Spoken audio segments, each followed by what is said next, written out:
हैं यहाँ पे, ठीक है। थोड़ा सा हम लोग रिवाइज कर लेते हैं, उससे पहले स्टार्ट करते हैं। तो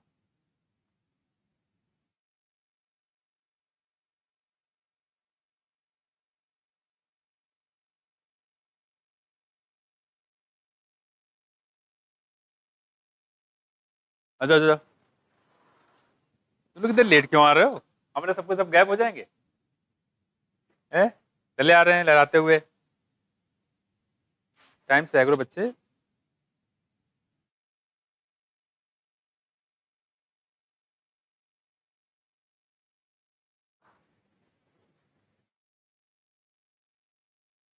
ठीक है, तो स्टार्ट करते हैं हम लोग। रिवाइज करा दें पहले कि बाद में करा दें?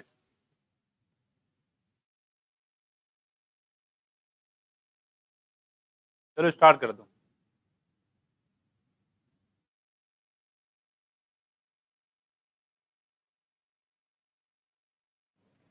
प्लान ग्रोथ है?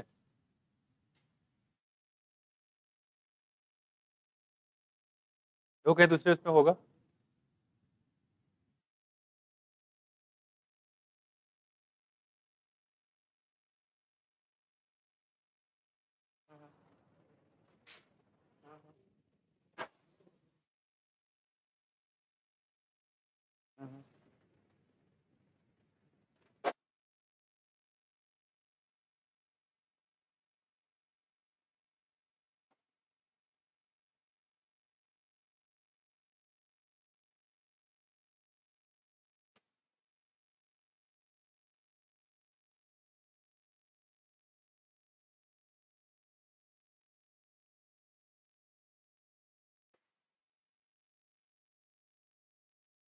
ठीक है, तो अगला हमारे पास चैप्टर कौन सा है?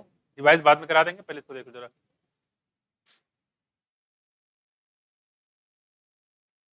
कौन सा बच्चे? Plant growth and development. देखो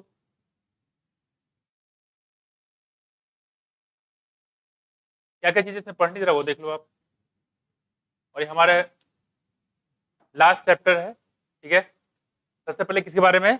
ग्रोथ है। दूसरा क्या है हमारे पास? डिफ्रेंसिएशन, डी डिफ्रेंसिएशन और री डिफ्रेंसिएशन। ठीक, आगे देखो।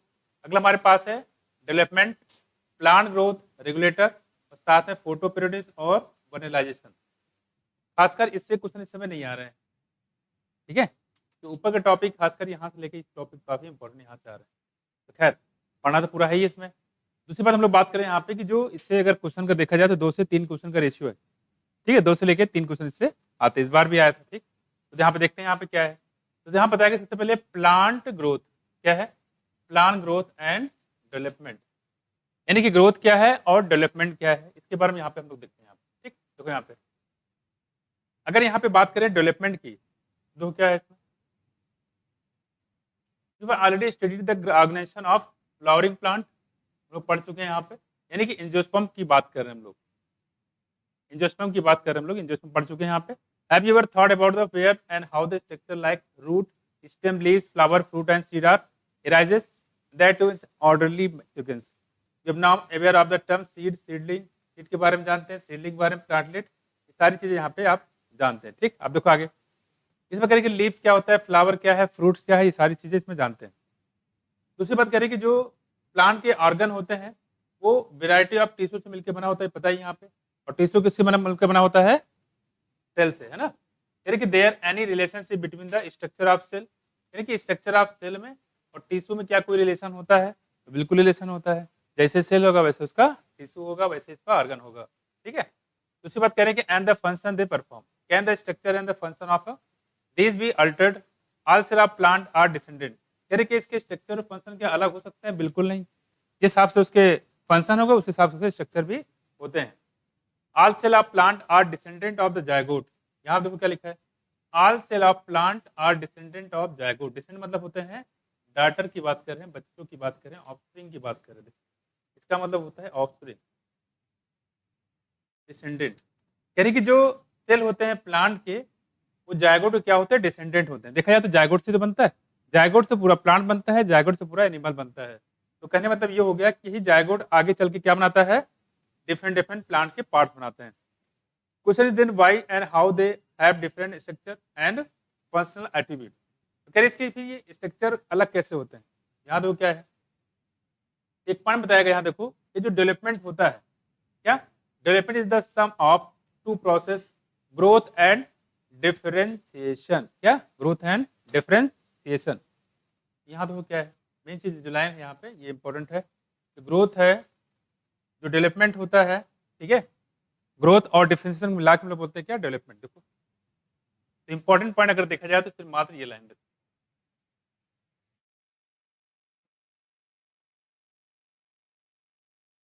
Development is the sum of two process, growth and differentiation. पहला क्या देखो, ग्रोथ, दूसरा क्या बच्चे, डिफरेंशिएशन। तो डेवलपमेंट में दो बातें आती है।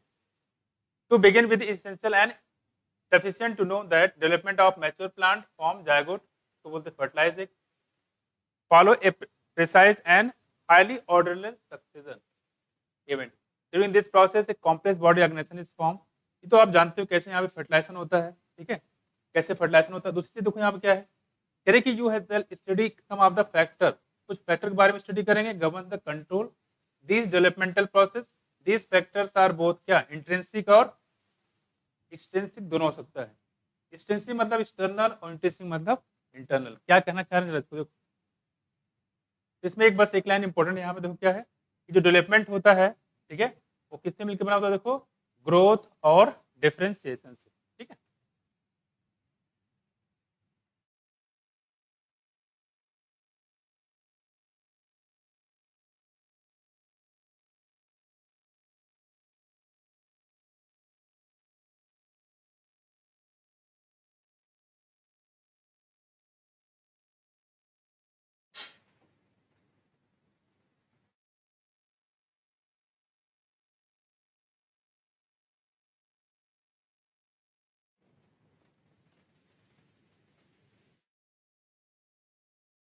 अगर हम बात करें डेवलपमेंट की, यहाँ हम लोगों ने क्या पढ़ना है बताओ, एक तो हम लोग पढ़ते हैं किसके बारे में, ग्रोथ के बारे में, दूसरा हम लोग पढ़ते हैं किसके बारे में, डिफरेंशिएशन के बारे में। देखो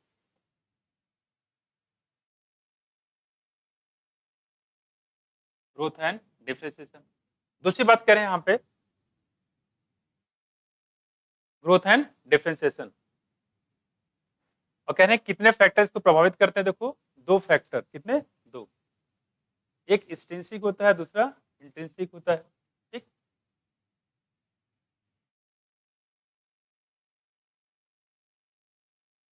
इंट्रिंसिक फैक्टर और ये होता है एक्सटेंसिक फैक्टर।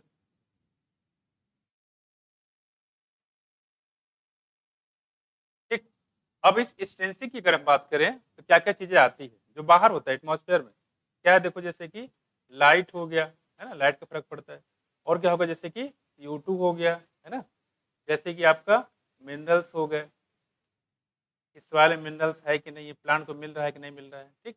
लाइट हो गया, CO2 हो गया, और क्या हो गया, वाटर हो गया, है ना, और क्या हो गया, मान लो टेम्परेचर, सपोज दैट। कैसे फैक्टर हो गए, एक्सटेंसिक फैक्टर, जो बाहरी फैक्टर हैं वो प्लांट को डिसाइड करते हैं, ठीक है। ऐसे हमारी बॉडी में भी होता है, जैसे प्लांट को हमारी बॉडी पे लगा सकते हैं, कैसे भी बताते हैं। इंटेंसिटी की बात करते हैं यहाँ पे, तो दो तरीके से हो सकता है, देखो एक तो होता है एक्स्ट्रा सेलुलर, दूसरा होता है इंट्रासेलुलर। ये देखो ये है इंट्रासेलुलर, ठीक, इंट्रासेलुलर सेल के अंदर, सेल के अंदर कहाँ, न्यूक्लियस के अंदर, न्यूक्लियस के अंदर कहाँ, DNA में। मतलब किसकी बात कर रहे हैं, जेनेटिक्स की बात कर, क्या बता रहे हैं, जेनेटिक्स की। देखो मतलब इसका मतलब हो गया जेनेटिक्स।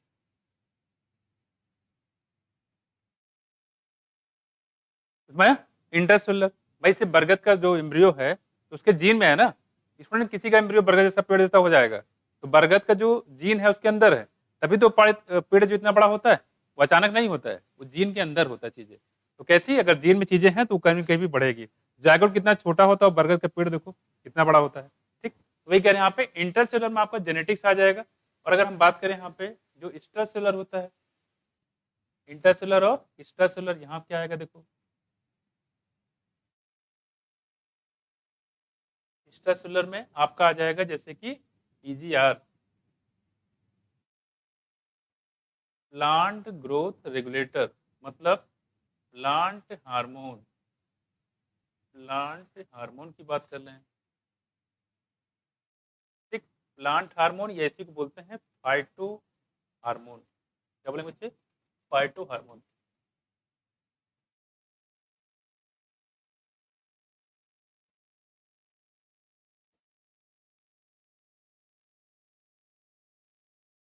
ठीक, फाइटो हार्मोन। और डिफरेंस मतलब तो सेल डिवाइड करके क्या बनाती है, टिश्यू बनाती है, उसको बोलते हैं हम लोग क्या, डिफरेंशिएशन। हम लोग पढ़ चुके हैं इसके बारे में, प्लांट के बारे में। ठीक, ये चीजें हैं। तो इतने सारे जो फैक्टर मिलके ग्रोथ और डिफरेंशिएशन को मेंटेन करते हैं, इसको कंबाइंड रूप में हम लोग बोलते हैं क्या, डेवलपमेंट। क्या बोलेंगे, डेवलपमेंट। ठीक, ऐसे जायगोट के बेस में देख सकते हो यहाँ पे, अगर ह्यूमन की बात करें तो ह्यूमन में आप देखो तो इंटरसेलुलर जेनेटिक जो चीजें होती है, जैसे आपके पेरेंट्स होते हैं, बच्चे भी वैसे ही होते हैं, है ना। दूसरी बात अगर आप देख सकते हो वहाँ पे जो हार्मोन होते हैं, हो सकता है कि पेरेंट की चीजें क्या नाम है, उनकी ग्रोथ डेवलपमेंट ज्यादा हो, बच्चों में कम हो, तो वहाँ पे हार्मोनल डिसबैलेंस भी आ सकता है। हम लोग के इसमें ग्रोथ हार्मोन कम निकले, डेवलपमेंट ना होने पाए, तो पेरेंट्स काफी उसकी देखो, अगर देखो हाइट तो काफी ज्यादा है, स्ट्रेंथ काफी, लेकिन बच्चे उतनी पर्सनालिटी नहीं है, तो उसमें कौन रोल हो गया, हार्मोन। यहाँ पे प्लांट हार्मोन, वहाँ हमारे में कौन सा, ग्रोथ हार्मोन, है कि नहीं। तो माइस्ट्रोशन ज्यादा निकल रहा है, ग्रोथ को कम हो जाएगा, बिल्कुल होगा नहीं। ठीक है।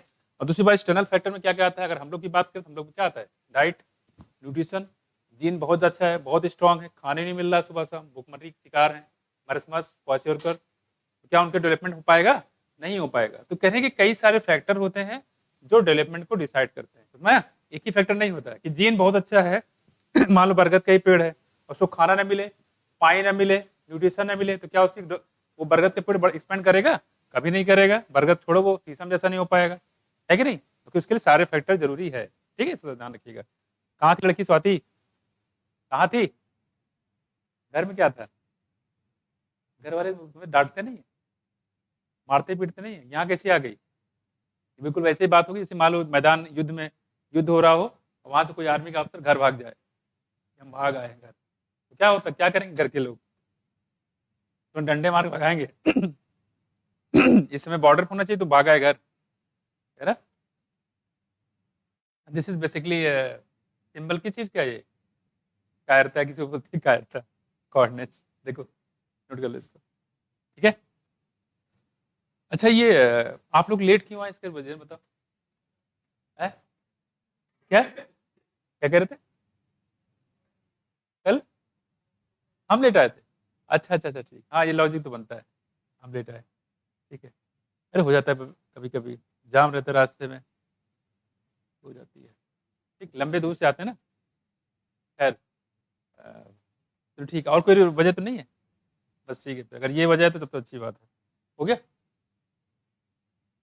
हमें तो लगा कि आज बच्चे गायब हो गए, आएंगे नहीं, मैं कहा देखते हैं क्या है, तुम करने यार इतना एक चैप्टर बचाओ, बच्चे क्या है। और जो बच्चे आने आ रहे हैं इस समय प्रेजेंट टाइम में, ये जो है पढ़ने वाले ही लोग आ रहे हैं, बाकी लोग घर में बैठे हुए हैं, है ना। क्या लगता है घर में बैठ के फ्रस्ट्रेट होते बच्चे, है ना।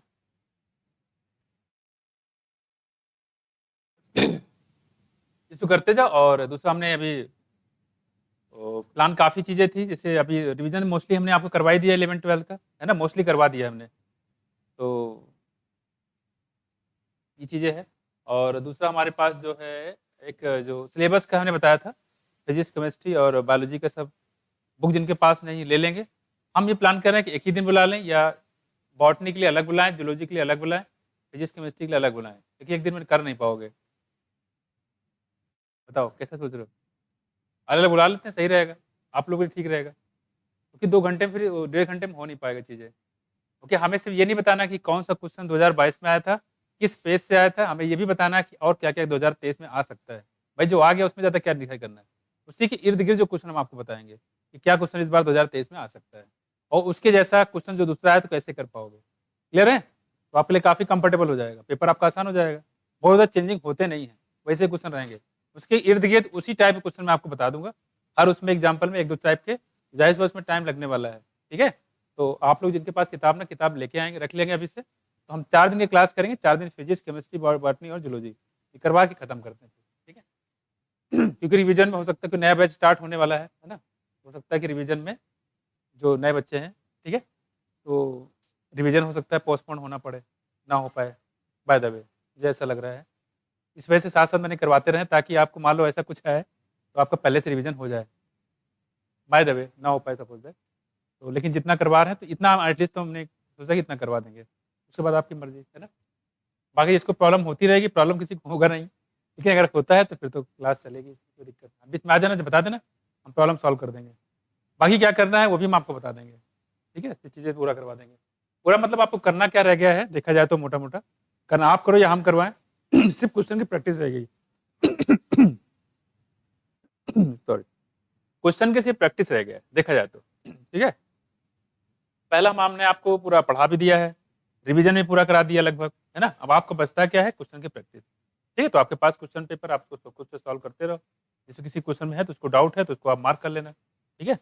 तो पहला कोशिश करो पहले स्टेप में, चाहे कोई भी सब्जेक्ट हो, फिजिक्स केमिस्ट्री बायोलॉजी, पहला स्टेप में आप पिछले 5 साल क्वेश्चन कर डालो हर चैप्टर के, उससे आगे मत करना। जब 5-5 साल के हो जाएं तब पीछे की ट्राई करना, एटलीस्ट 5 साल क्वेश्चन तो कर ही डालना, इतना आपको करना रहेगा अभी फिलहाल, है ना। चलो आगे आते हैं। बाकी आपका रेडी है, बस इसी पे आप रिवाइज करते रहो बढ़िया सा, कोई दिक्कत नहीं है। चलो आगे बढ़ते हैं। देखो बच्चे, डेवलपमेंट में क्या क्या चीजें बच्चे, ग्रोथ है और क्या है, डिफरेंशिएशन प्लांट के। और इसमें 2 फैक्टर होते हैं, इंट्रिंसिक और एक्सट्रिंसिक, जो डेवलपमेंट को डिसाइड करते हैं। इंट्रिंसिक में 2 टाइप के, इंट्रासेलुलर और एक्स्ट्रासेलुलर। और इंट्रासेलुलर में बात करें तो जेनेटिक्स होता है, एक्स्ट्रासेलुलर में बात करें पीजीआर। और पीजीआर में देखो क्या क्या चीजें हैं, अगर हम बात करें तो पीजीआर में 2 टाइप के होते हैं बेसिकली।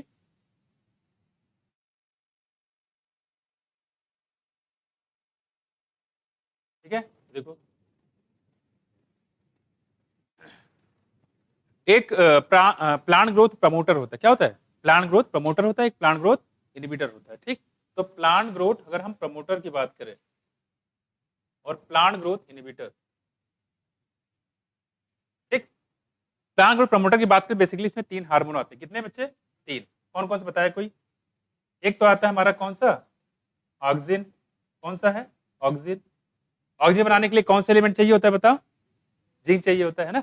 दूसरा बताओ जरा, साइटोकाइनिन, है ना, कौन सा, साइटोकाइनिन। और क्या बच्चे, जिब्रेलिक एसिड। कौन सा, जिब्रेलिक एसिड। इसमें 100 से ज्यादा जिब्रेलिक एसिड है, लेकिन सबसे ज्यादा जो काम किया है किस पे किया गया है, जिब्रेलिक एसिड 3 पे, GA3। और फिर इसकी बात करें तो इसमें क्या क्या है बच्चे, एक तो हमारा होता है ABA, जो कि ABA बोले तो एब्सिसिक एसिड, है ना, इसी को बोलते हैं स्ट्रेस हार्मोन। और दूसरा जो हमारे पास है इथाइलिन। और इथाइलिन बच्चे क्या है थोड़ा सा, ये कुछ पोर्शन इसका इनहिबिटरी भी है और कुछ इसका प्रमोटरी भी है, किसमें, इथाइलिन में। यहाँ थोड़ा सा ध्यान रखिए, लेकिन ज्यादातर इसका देखेंगे तो दोनों इसमें काम है, ठीक है। यानी कि जो प्रमोटर में भी है और ये इनहिबिटर भी है, कौन, इथाइलिन। इकलौता है जो गैसियस हार्मोन, कैसा, गैसियस, कौन सा, इथाइलिन। इसका मेन सोर्स होता है इथेफोन, आगे हम लोग पढ़ेंगे इसके बारे में। तो ये जो बच्चे बता रहे थे यहाँ पे पीजीआर की, तो कह रहे ये भी इसमें डिसाइड करते हैं, ठीक है। तो जिसके पास जगह यार इधर होगा तो इधर कर लेगा, नहीं होगा तो फिर जानते ही क्या करना है।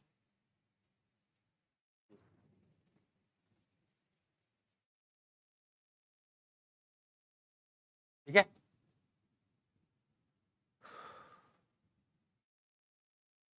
ठीक है। इस बार आया था जिब्रेलिक एसिड, क्वेश्चन पूछा गया था, किससे पूछा गया था, जिब्रेलिक एसिड से, है कि नहीं। आगे चलते हम लोग स्टार्ट करते हैं। ये तो वो चीजें रही जो आपको इस चैप्टर, इसमें आपको चैप्टर में पढ़ना है। हो गया बच्चे। तो हार्मोन कितने टाइप के बच्चे, 5 टाइप के हार्मोन हमें यहाँ पे पढ़ना है। Oxygen, cytokinin, gibberellic acid, ABA और इथाइलिन।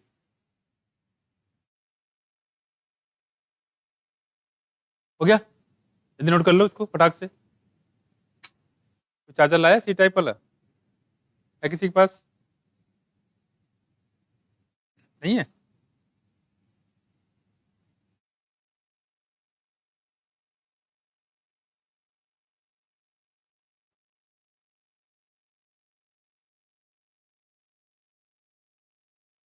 चार्जर है क्या, सी टाइप वाला है चार्जर। अरे यार, चलो, नहीं है, नहीं है। तो बच्चे आगे चलते हैं हम लोग यहाँ पे, ठीक है, समझ गया ना। अच्छा, इसका चैप्टर का मतलब समझ में आया। इस चैप्टर में हम लोग पढ़ना है प्लांट के डेवलपमेंट के बारे में। क्या पढ़ना है, प्लांट के डेवलपमेंट के बारे में, ठीक। और प्लांट के डेवलपमेंट में कौन कौन से फैक्टर डिसाइड करते हैं, ग्रोथ और डिफरेंशिएशन। 2 पार्ट होते हैं, ग्रोथ और डिफरेंशिएशन, ठीक है। और ग्रोथ में क्या क्या, इन दोनों मिला के इनको कौन डिसाइड करता है, इंट्रिंसिक और एक्सट्रिंसिक फैक्टर। इंट्रिंसिक में आपका इंटरसेलुलर होगा और एक्स्ट्रासेलुलर होगा। इंटरसेलुलर में जेनेटिक्स है, एक्स्ट्रासेलुलर में आपका पीजीआर, जो मैंने यहाँ बताया।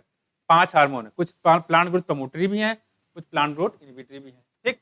और साथ साथ extrinsic factor light, CO2, minerals और वाटर की बात करते हैं, ठीक। और इसी के जो ग्रोथ में ये कह सकते हैं, इसके फ्लावरिंग में अगर जो लाइट के इफेक्ट होता है, इसी को हम लोग बोलते हैं क्या, फोटोपेरोडिज्म। क्या बोलेंगे, फोटोपेरोडिज्म, ठीक है, फोटोपेरोडिज्म।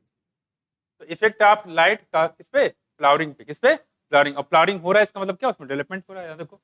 इसके अलावा अगर हम बात करें इफेक्ट ऑफ टेम्परेचर, टेम्परेचर के इफेक्ट किस पे, फ्लावरिंग पे, इसको क्या बोलते हैं बच्चे, वर्नेलाइजेशन। क्या बोलेंगे, वर्नेलाइजेशन, ठीक है। या कोल्ड ट्रीटमेंट भी इसको बोला जाता है, वर्नेलाइजेशन, वर्नेलाइजेशन या कोल्ड ट्रीटमेंट, कोल्ड ट्रीटमेंट। जैसे गेहूं का प्लांट होता है, उसको आप मॉइस्चर दे दोगे, हल्का सा ठंडा दे दोगे, ठंडकपन मिलेगा, हल्का सा मॉइस्चर, अगर टेम्परेचर कम मिले तो उसमें क्या कर जाएगा, जर्मिनेट कर जाएगा, है ना। तो ये हम लोग पढ़ेंगे। तो टेम्परेचर का इफेक्ट जो हुआ उसको वर्नेलाइजेशन, ठीक है। और जो लाइट का इफेक्ट होता है फ्लावरिंग पे, उसको बोलते हैं फोटोपेरोडिज्म।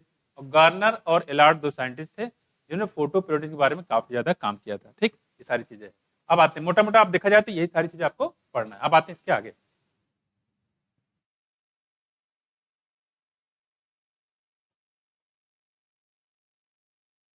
तो इसमें लगभग कुछ नहीं है, कुछ यहाँ पे दिया है, कुछ इसके अगले पेज पे दिया गया है, ठीक है। देखो क्या, देखो सबसे पहले यहाँ पे देखो दिया गया है कि जो सीड था, सीड में जर्मिनेशन स्टार्ट हुआ, देखो यहाँ पे लिखा है कॉर्डिडन, और कॉर्डिडन के अंदर है क्या बच्चे, फूड स्टोर है कि नहीं। यहाँ देखो, इसके बाद यहाँ देखो दिया हाइपोकॉटल, हाइपोकॉटल हमेशा कहाँ होता है, सॉइल के अंदर, अंदर है कि बाहर, अंदर है कि बाहर है, अंदर है। देखो यहाँ देखो हाइपोकॉटल कहाँ बच्चे, अंदर, ठीक, कहाँ है, अंदर।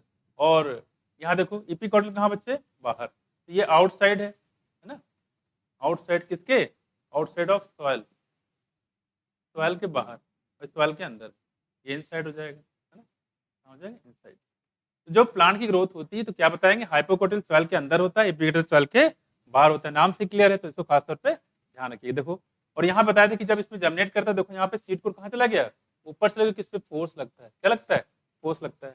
और यहाँ बताया गया एपिकोटिल हुक्स होता है, और एपिकोटिल हुक्स की मदद से ये कॉर्डिडन यहाँ पे अटैच होते हैं। कॉर्डिडन क्या होगा, अटैच होगा। बाकी ये पता है प्लेम्यूल है, ये क्या है यहाँ पे, रेडिकल, इसके बारे में आप जानते ही हो। अब आते हैं इसके आगे।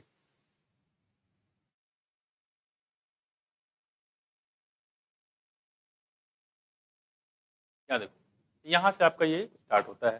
तो पहले बताया गया, देखो यहाँ पे growth, growth is regarded as one of the most fundamental and conspicuous characteristic, ठीक है। ये जो ग्रोथ होता है बच्चे, सबसे फंडामेंटल है।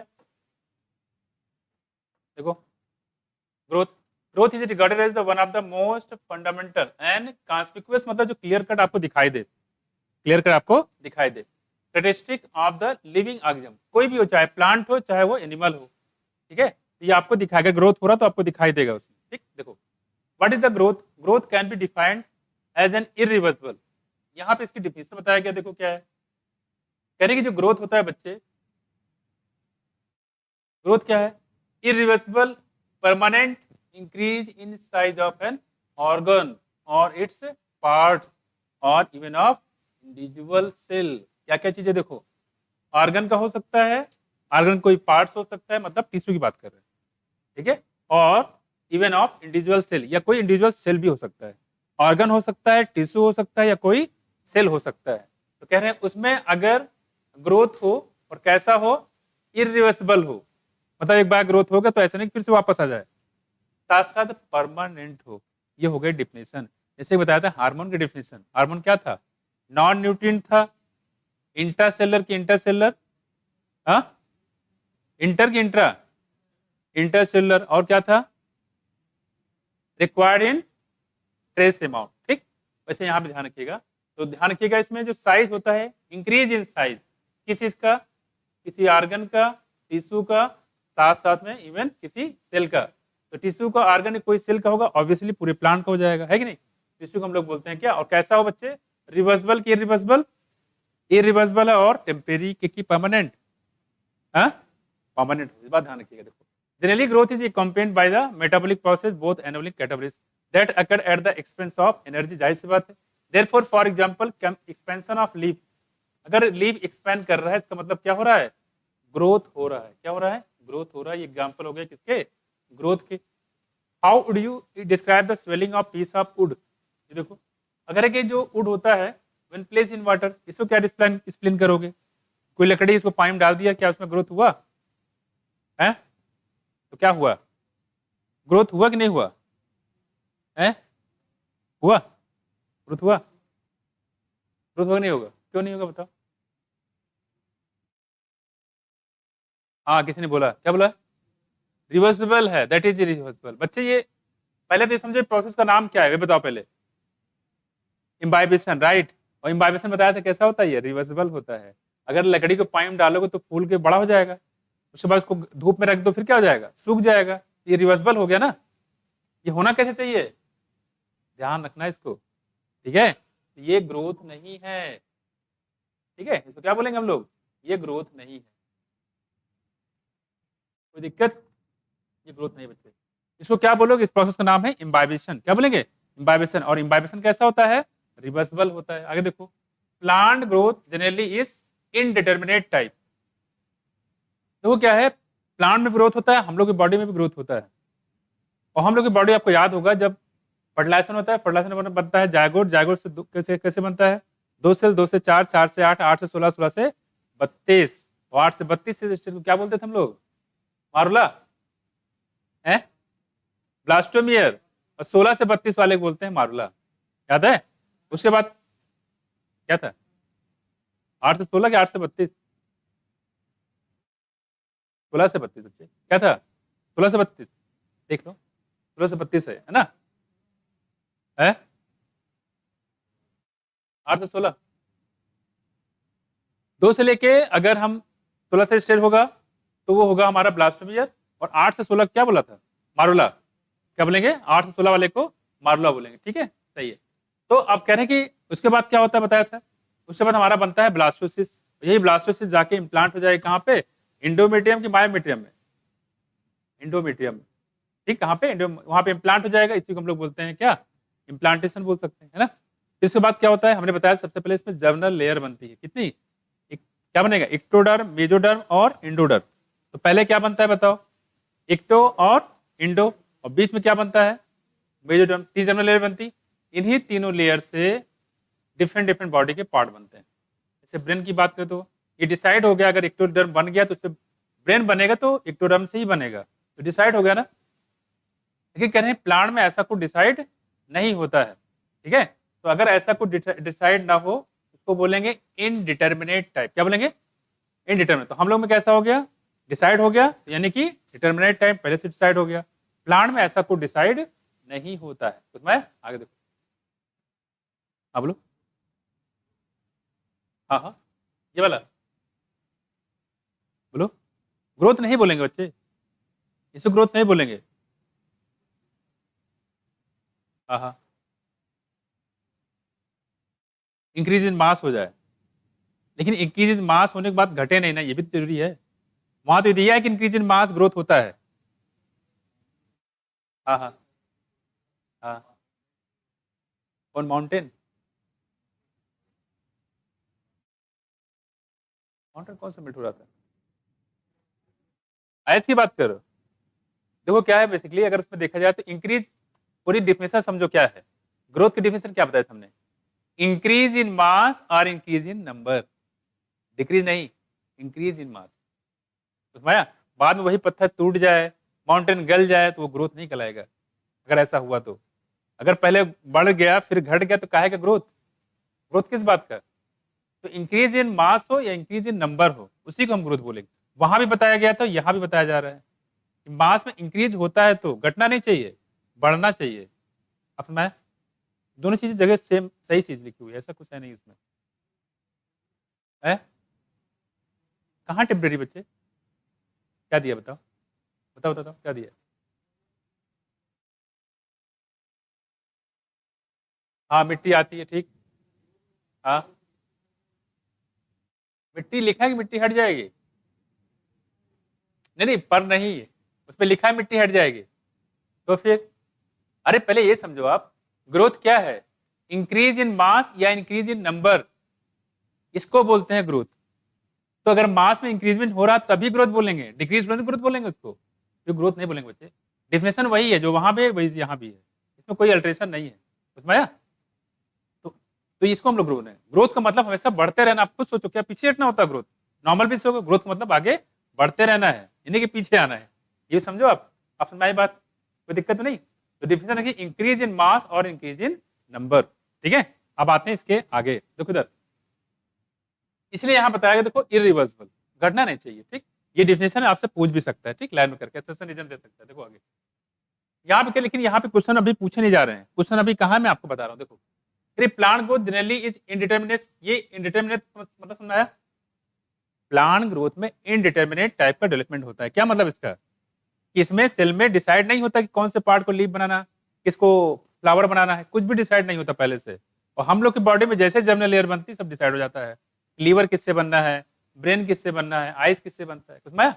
तो इनडिटर्मिनेट मतलब पहले से डिसाइड ना हो कि किस आर्गन को बनना है, किस चीज से, किस टिश्यू से कौन सा आर्गन बनना है, समझ? तो पहले डिसाइड ना हो तो इनडिटर्मिनेट, अगर डिसाइड हो तो डिटर्मिनेट, कुछ माया। तो हम लोग में कैसा हुआ? डिटर्मिनेट। कोई दिक्कत इसमें, समझ में आया? तो देखो कह रहे plant growth is generally indeterminate, ये आपसे पूछ भी सकता है। देखो आगे, plant growth is unique because plant retain the capacity of unlimited growth. Plant में अनलिमिटेड ग्रोथ की कैपेसिटी पाई जाती है। क्यों ऐसा है? क्यों ऐसा है? बिल्कुल, मेरिस्मेटिक टिश्यू पाया जाता है, उसकी वजह से होता है। देखो आगे, throughout their life this ability of the plant is due to the presence of meristematic, है ना, tissue certain location in their body। certain location मतलब एक बताया था दो टाइप के मेरिस्टेम, एक बताया था कौन सा, एपिकल, दूसरा बताया था सॉरी सूट में, और दूसरा रूट में। सूट एपिकल मेरिस्टेम और रूट एपिकल मेरिस्टेम की बात करें यहाँ देखो, the cell of such meristem has the capacity to divide. एक इंटरकैली भी था हमारा, प्राइमरी मेरिस्टेम और इंटरकैली मेरिस्टेम, है ना। The cell of such meristem have capacity to divide and self perpetuate. Self perpetuate मतलब होता है अगर अपने आप को मेंटेन कर सकती है, अपने आप को बना सकती है। मतलब ये कि मान लो कोई पार्ट इंजर्ड हो गया, टूट गया है, तो उसको फिर से ग्रोथ करा सकती है। देखो ये इंटरकैली की बात करें basically. The product however soon loses the capacity to divide and such cell make up the plant body. धीरे धीरे क्या होती है, कंडीशन में आती है उसमें डिवाइड करने की प्रॉपर्टी खत्म हो जाती है। हम लोगों ने क्या बोला था, कौन सा बताया था, टिश्यू परमानेंट टिश्यू, कौन सा परमानेंट टिश्यू है कि नहीं, उसमें ग्रोथ नहीं होता। देखो हाइवर्स, ये तो बताया यहाँ पे, this form of growth where an new cell are always being added. यहाँ पे करें देखो, जिसमें ग्रोथ हो और new cells are always being added, नई सेल हमेशा बनती रहे और ऐड होती रहे to the plant body of the by the activity of the meristem is called the open form of growth. इसको बोलते हैं ओपन फॉर्म ऑफ ग्रोथ, मतलब जिसमें ग्रोथ हमेशा होती रहे, इसको बोलेंगे ओपन फॉर्म ऑफ ग्रोथ। जाहिर सी बात कहाँ होंगे सिर्फ ये प्लांट में। वजह क्या है, मेरिस्टेमेटिक टिश्यू का पाया जाना। देखो आगे, correct, what happens if the meristem ceases to divide. अगर मेरिस्टेम जो है सीज कर जाए, डिवाइड ना हो तो क्या होगा, ठीक है। डज दिस इवर्स हैपन, तो क्या कभी हो सकता है, ठीक है, मेरिस्टेम सीज हो जाए, यानी मेरिस्टेम काम करना बंद हो जाए। तो मेरिस्टेम काम करना बंद हो, डिवाइड कहाँ होगा, हो पाएगा, नहीं हो पाएगा, है ना। करें यहाँ पे, जाहिर सी बात है जब परमानेंट बन जाते हैं तो उसमें डिवाइड नहीं होता, उसी बात कर रहा है ये, है ना। वही पहले जो मेरिस्मेटिक होती थी डिवाइड हो रहा होता है, वही जब परमानेंट बन जाता है तो डिवाइड करने की प्रॉपर्टी खत्म हो जाती है। देखो आगे, तो ये इसके बारे में यहाँ पे बात कर, देखो आगे। तो ये ग्रोथ की डिफिनेशन है जो सबसे इंपॉर्टेंट मुझे लगता है, मेरे हिसाब से क्वेश्चन इस पे आना चाहिए, लेकिन आया नहीं फिलहाल। क्वेश्चन कहाँ से आएगा मैं बता दूंगा आपको, फिलहाल चीजें है जहां जहां क्वेश्चन नया बन सकता है मैं आपको वहां बता दूंगा, ठीक है। ग्रोथ की डिफिनेशन आपसे पूछ सकता है। देखो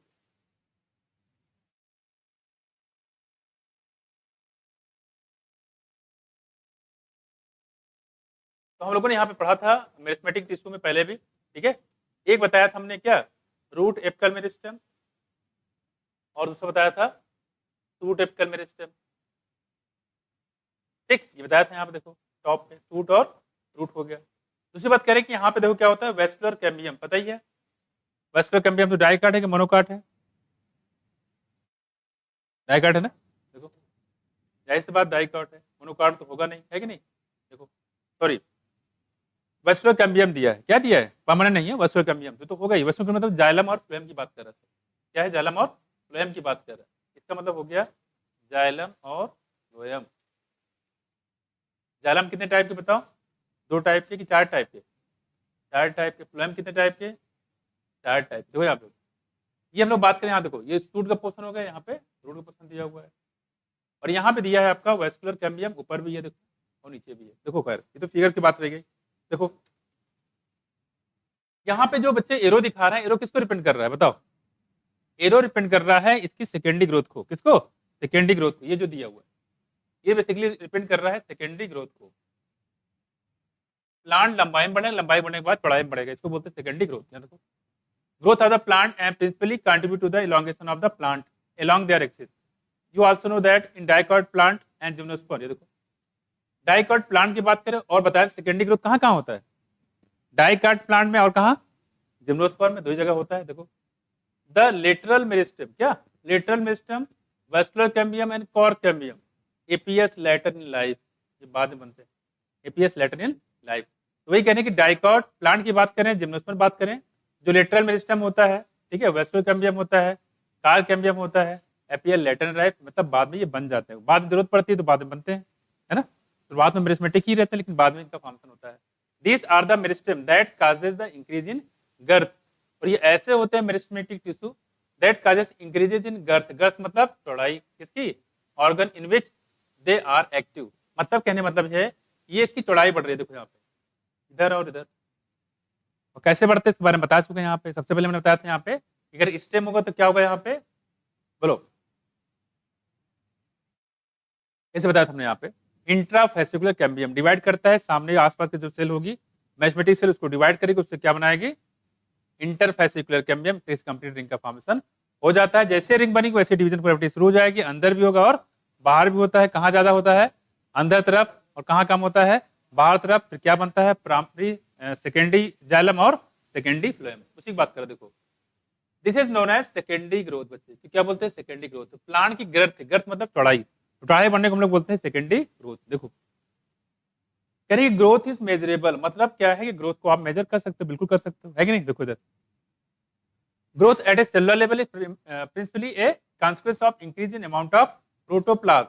पहला क्या देखो आप, अगर इंक्रीज इन प्रोटोप्लाज्म, प्रोटोप्लाज्म अगर बढ़ गया इसका मतलब ग्रोथ हो रहा है। प्रोटोप्लाज्म अगर बढ़ गया इसका मतलब क्या हो रहा है? ग्रोथ हो रहा है। ठीक, आगे देखो यहाँ पे, since increase in protoplasm is difficult to measure directly, one generally measures some quantity which is more or less proportional to it. Growth is therefore measured by a variety of parameters, some of the which are increase in fresh weight. यहाँ देखो दूसरा कह रहे हैं कि increase in fresh wait, अगर fresh wait बढ़ जाए, ठीक। दूसरा बता रहे हैं यहाँ पे ड्राई वेट बढ़ जाए, देखो, और क्या बताया यहाँ पे? लेंथ बढ़ जाए, और क्या कह रहे हैं यहाँ पे? एरिया बढ़ जाए, ठीक है, एरिया बढ़ जाए, और क्या बढ़ जाए? देखो वॉल्यूम बढ़ जाए, ठीक, और क्या बढ़ जाए बच्चे? नंबर बढ़ जाए, सेल के नंबर।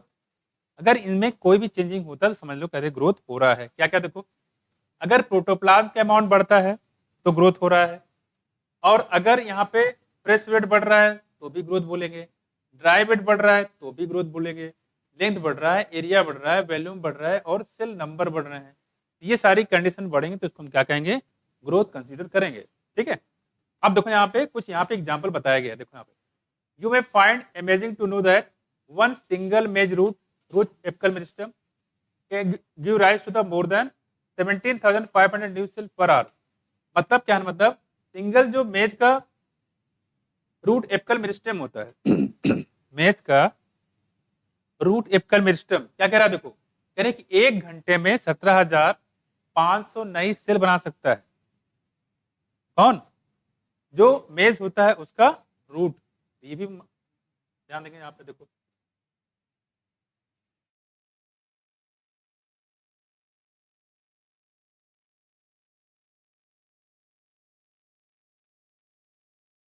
देखो तो यहाँ पे कह रहे हैं कि जो मेज है, मेज की बात कर रहे हैं, देखो फिर जो मेज होता है बच्चे उसमें कह रहे हैं कि root apical system can give rise to the more than 17,500 new cell per hour, यानी 1 घंटे में 17,500 सेल बना सकती है, तो बहुत ज्यादा हो गया, है कि नहीं। वे cell in A watermelon, watermelon की बात कर रहे हैं, ये हम लोग बात करें यहाँ मेज की। कौन सा? मेज की। अगला हमारे पास है वाटरमेलन। वाटरमेलन में increase in size by up to कितना? 3,50,000 गुना, 3,50,000। यानी कि 3.5 लाख गुना अपना साइज बढ़ा सकता है। आपने केरला में एक तरबूज देखा होगा, उसको ले गया किस पे, ट्रक पे, दिल्ली में बहुत बड़ा था, इतना बड़ा तरबूज तो ट्रक में ले जाना पड़ा उसको, इतना ग्रोथ हो गया था। तरबूज वाटरमेलन की बात करें, ठीक है, हमने फोटो देखा तो दिखाया था, निकला था, ठीक। तो कह रहे वही कह रहे हैं, मतलब तो सही बात है। देखो इतना, देखा तरबूज इतना बड़ा होता है, और सोचो ट्रक कितना बड़ा होता है।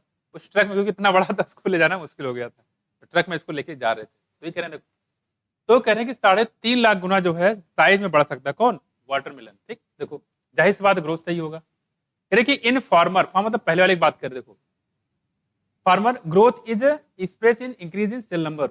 अगर इसकी बात करें यहाँ पे, देखो पहले वाले केस में सेल के नंबर से ग्रोथ मेजर किया गया है।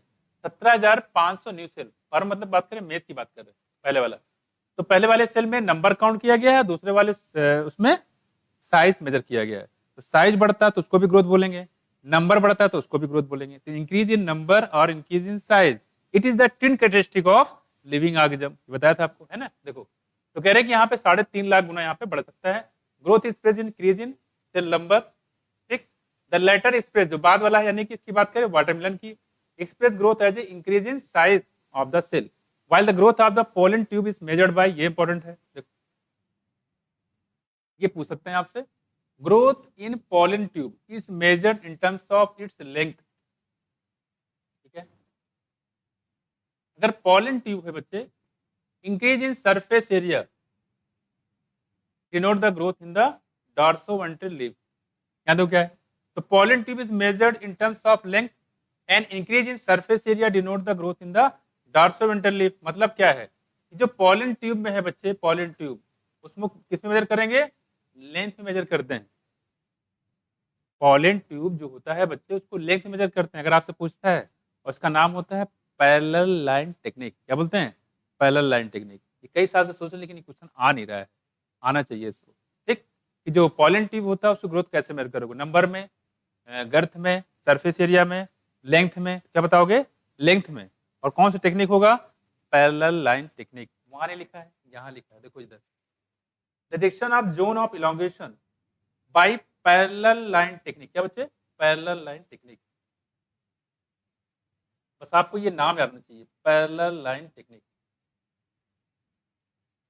ठीक है। ये पॉलन ट्यूब दिया गया, देखो मेजर किया गया है, इतना बड़ा था, इसको देखो ये चीजें इतनी थी, अब देखो ये बढ़ते बढ़ते इतना हो गया, इतनी थी बढ़ते बढ़ते, इसको बोलते हैं पैरेलल लाइन टेक्निक। क्या बोलते हैं इसको, ये चीजें है पैरेलल लाइन टेक्निक।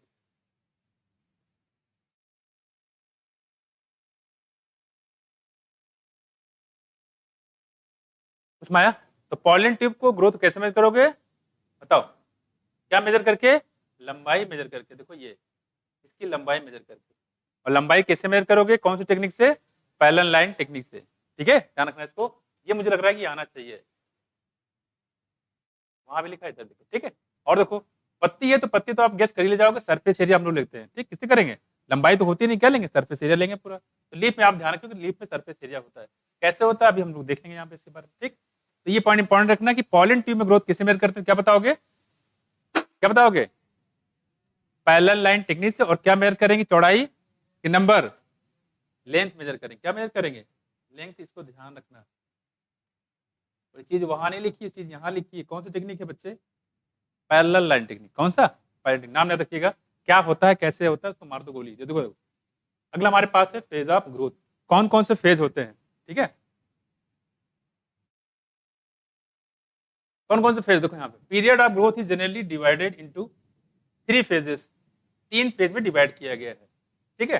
पहला बताया देखो मैथमेटिक, दूसरा है इलोंगेशन, और तीसरा है मैचुरेशन। तो मैथमेटिक हो गया बच्चे, ठीक है, इलोंगेशन हो गया, और क्या हो गया यहाँ पे, मैथमेटिक, इलोंगेशन और मैचुरेशन, 3 फेज हो गए यहाँ पे, देखो, ठीक। देखो let us understand this by looking at the root tip. Root tip देखें यहाँ पे, the constantly dividing cell both at the root apex and the shoot apex represent the meristematic phase of growth. The cell in this region are rich in protoplasm. और कह रहे कि यहाँ पे जो, जहाँ पे ग्रोथ होता है, तो पहले बता चुके हैं यहाँ पे कि प्रोटोप्लाज्म काफी ज्यादा होता है, इंपॉर्टेंट है। जो मेरिस्मेटिक टिश्यू होंगे वहां पे प्रोटोप्लाज्म ज्यादा होते हैं, जो आप लोग पढ़ चुके हैं। और देखो यहाँ पे possess large conspicuous nucleus, number 2 बहुत इंपॉर्टेंट, कई बार रिपीट भी किया गया है। पॉजेस लार्ज कॉन्स्पिक्यूअस न्यूक्लियाई, इसका जो न्यूक्लियस होता है बच्चे, वो काफी बड़ा हो जाता है, कॉन्स्पिक्यूअस क्लियर तरीके से दिखाई देने लगते हैं। और अगर ऐसा हो रहा है इसका मतलब किसकी शुरुआत होने वाली है? ग्रोथ की। किसकी? ग्रोथ की। देखो लार्ज हो जाएगा, कॉन्स्पिक्यूअस क्लियर तरीके से आपको दिखाई देने लगेगी, तो समझ लेना कि ये क्योंकि वो लार्ज होगा, बड़ा होगा, फिर इसमें डिवीजन शुरू हो जाएगा, इसको बोलते हैं कैरियोकाइनेसिस, है कि नहीं? देखो यहाँ पे their cell wall are primary nature, their cell wall is primary nature. Primary से मतलब होता है कि अब ये भी डिवाइड करेगी सिल्वाल, और प्राइमरी से बनेगा कौन सा? सेकेंडरी वाल। क्या बनेगा? सेकेंडरी वाल। देखो तो तीन बातें यहाँ पे हो गई, there cell wall are primary nature, ठीक है, ये नंबर हो गया 3। और देखो क्या है, कह रहे कि thin and cellulosic with abundant plasmodesmata connector. दूसरी बात करें ये पतली हो जाती है, किसकी बात करें बच्चे? सिल्वाल की। देखो कहेंगे थिन हो जाएगी, साथ साथ में सेलुलोजिक हो जाएगी, विद अबंडेंट क्या? Plasmodesmatal connection. और प्लाज्मोडेस्मेटल कनेक्शन बढ़ जाता है, मतलब ये बताया था यहाँ पे, जैसे ये सेल था आपको याद है, ये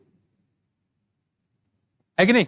अबंडेंट प्लान मतलब क्या हो गया कि मान लो किसी सेल में कुछ होने वाला है, कोई इंपॉर्टेंट चीज है, तुरंत फोन मिलाया था, जल्दी से रो, ये काम करवाना जल्दी, फटाफट जल्दी, बहुत इमरजेंसी है, यहाँ पे ये आ गया, ये मान लो भूकंप कहीं आ जाता है मान लो, तुरंत कम्युनिकेशन बढ़ जाता है, ऐसे करो, कैसे क्या करना है, कहाँ से क्या करना है, किसको बुलाना है, आर्मी वालों को बुलाना है कि किसको बुलाना है, तो कम्युनिकेशन क्या बन जाता है? बढ़ जाता है। भाई प्लाज्मोडेशन क्या होता है? कम्युनिकेशन ही तो होता है। वो टेलीफोन है एक सेल का दूसरे सेल में, यहाँ इस सेल वाला फोन करता है पड़ोसी वाले सेल को, हेलो कैसे हो, ठीक है, ऐसे यहाँ पे देखो, तो क्या हो गया यहाँ पे? Plasmodesmatal connection. The cell proximal, यहाँ देखो द सेल प्रॉक्सिमल यानी कि just next away from the tip. तो इस प्रोसेस को ध्यान रखिएगा।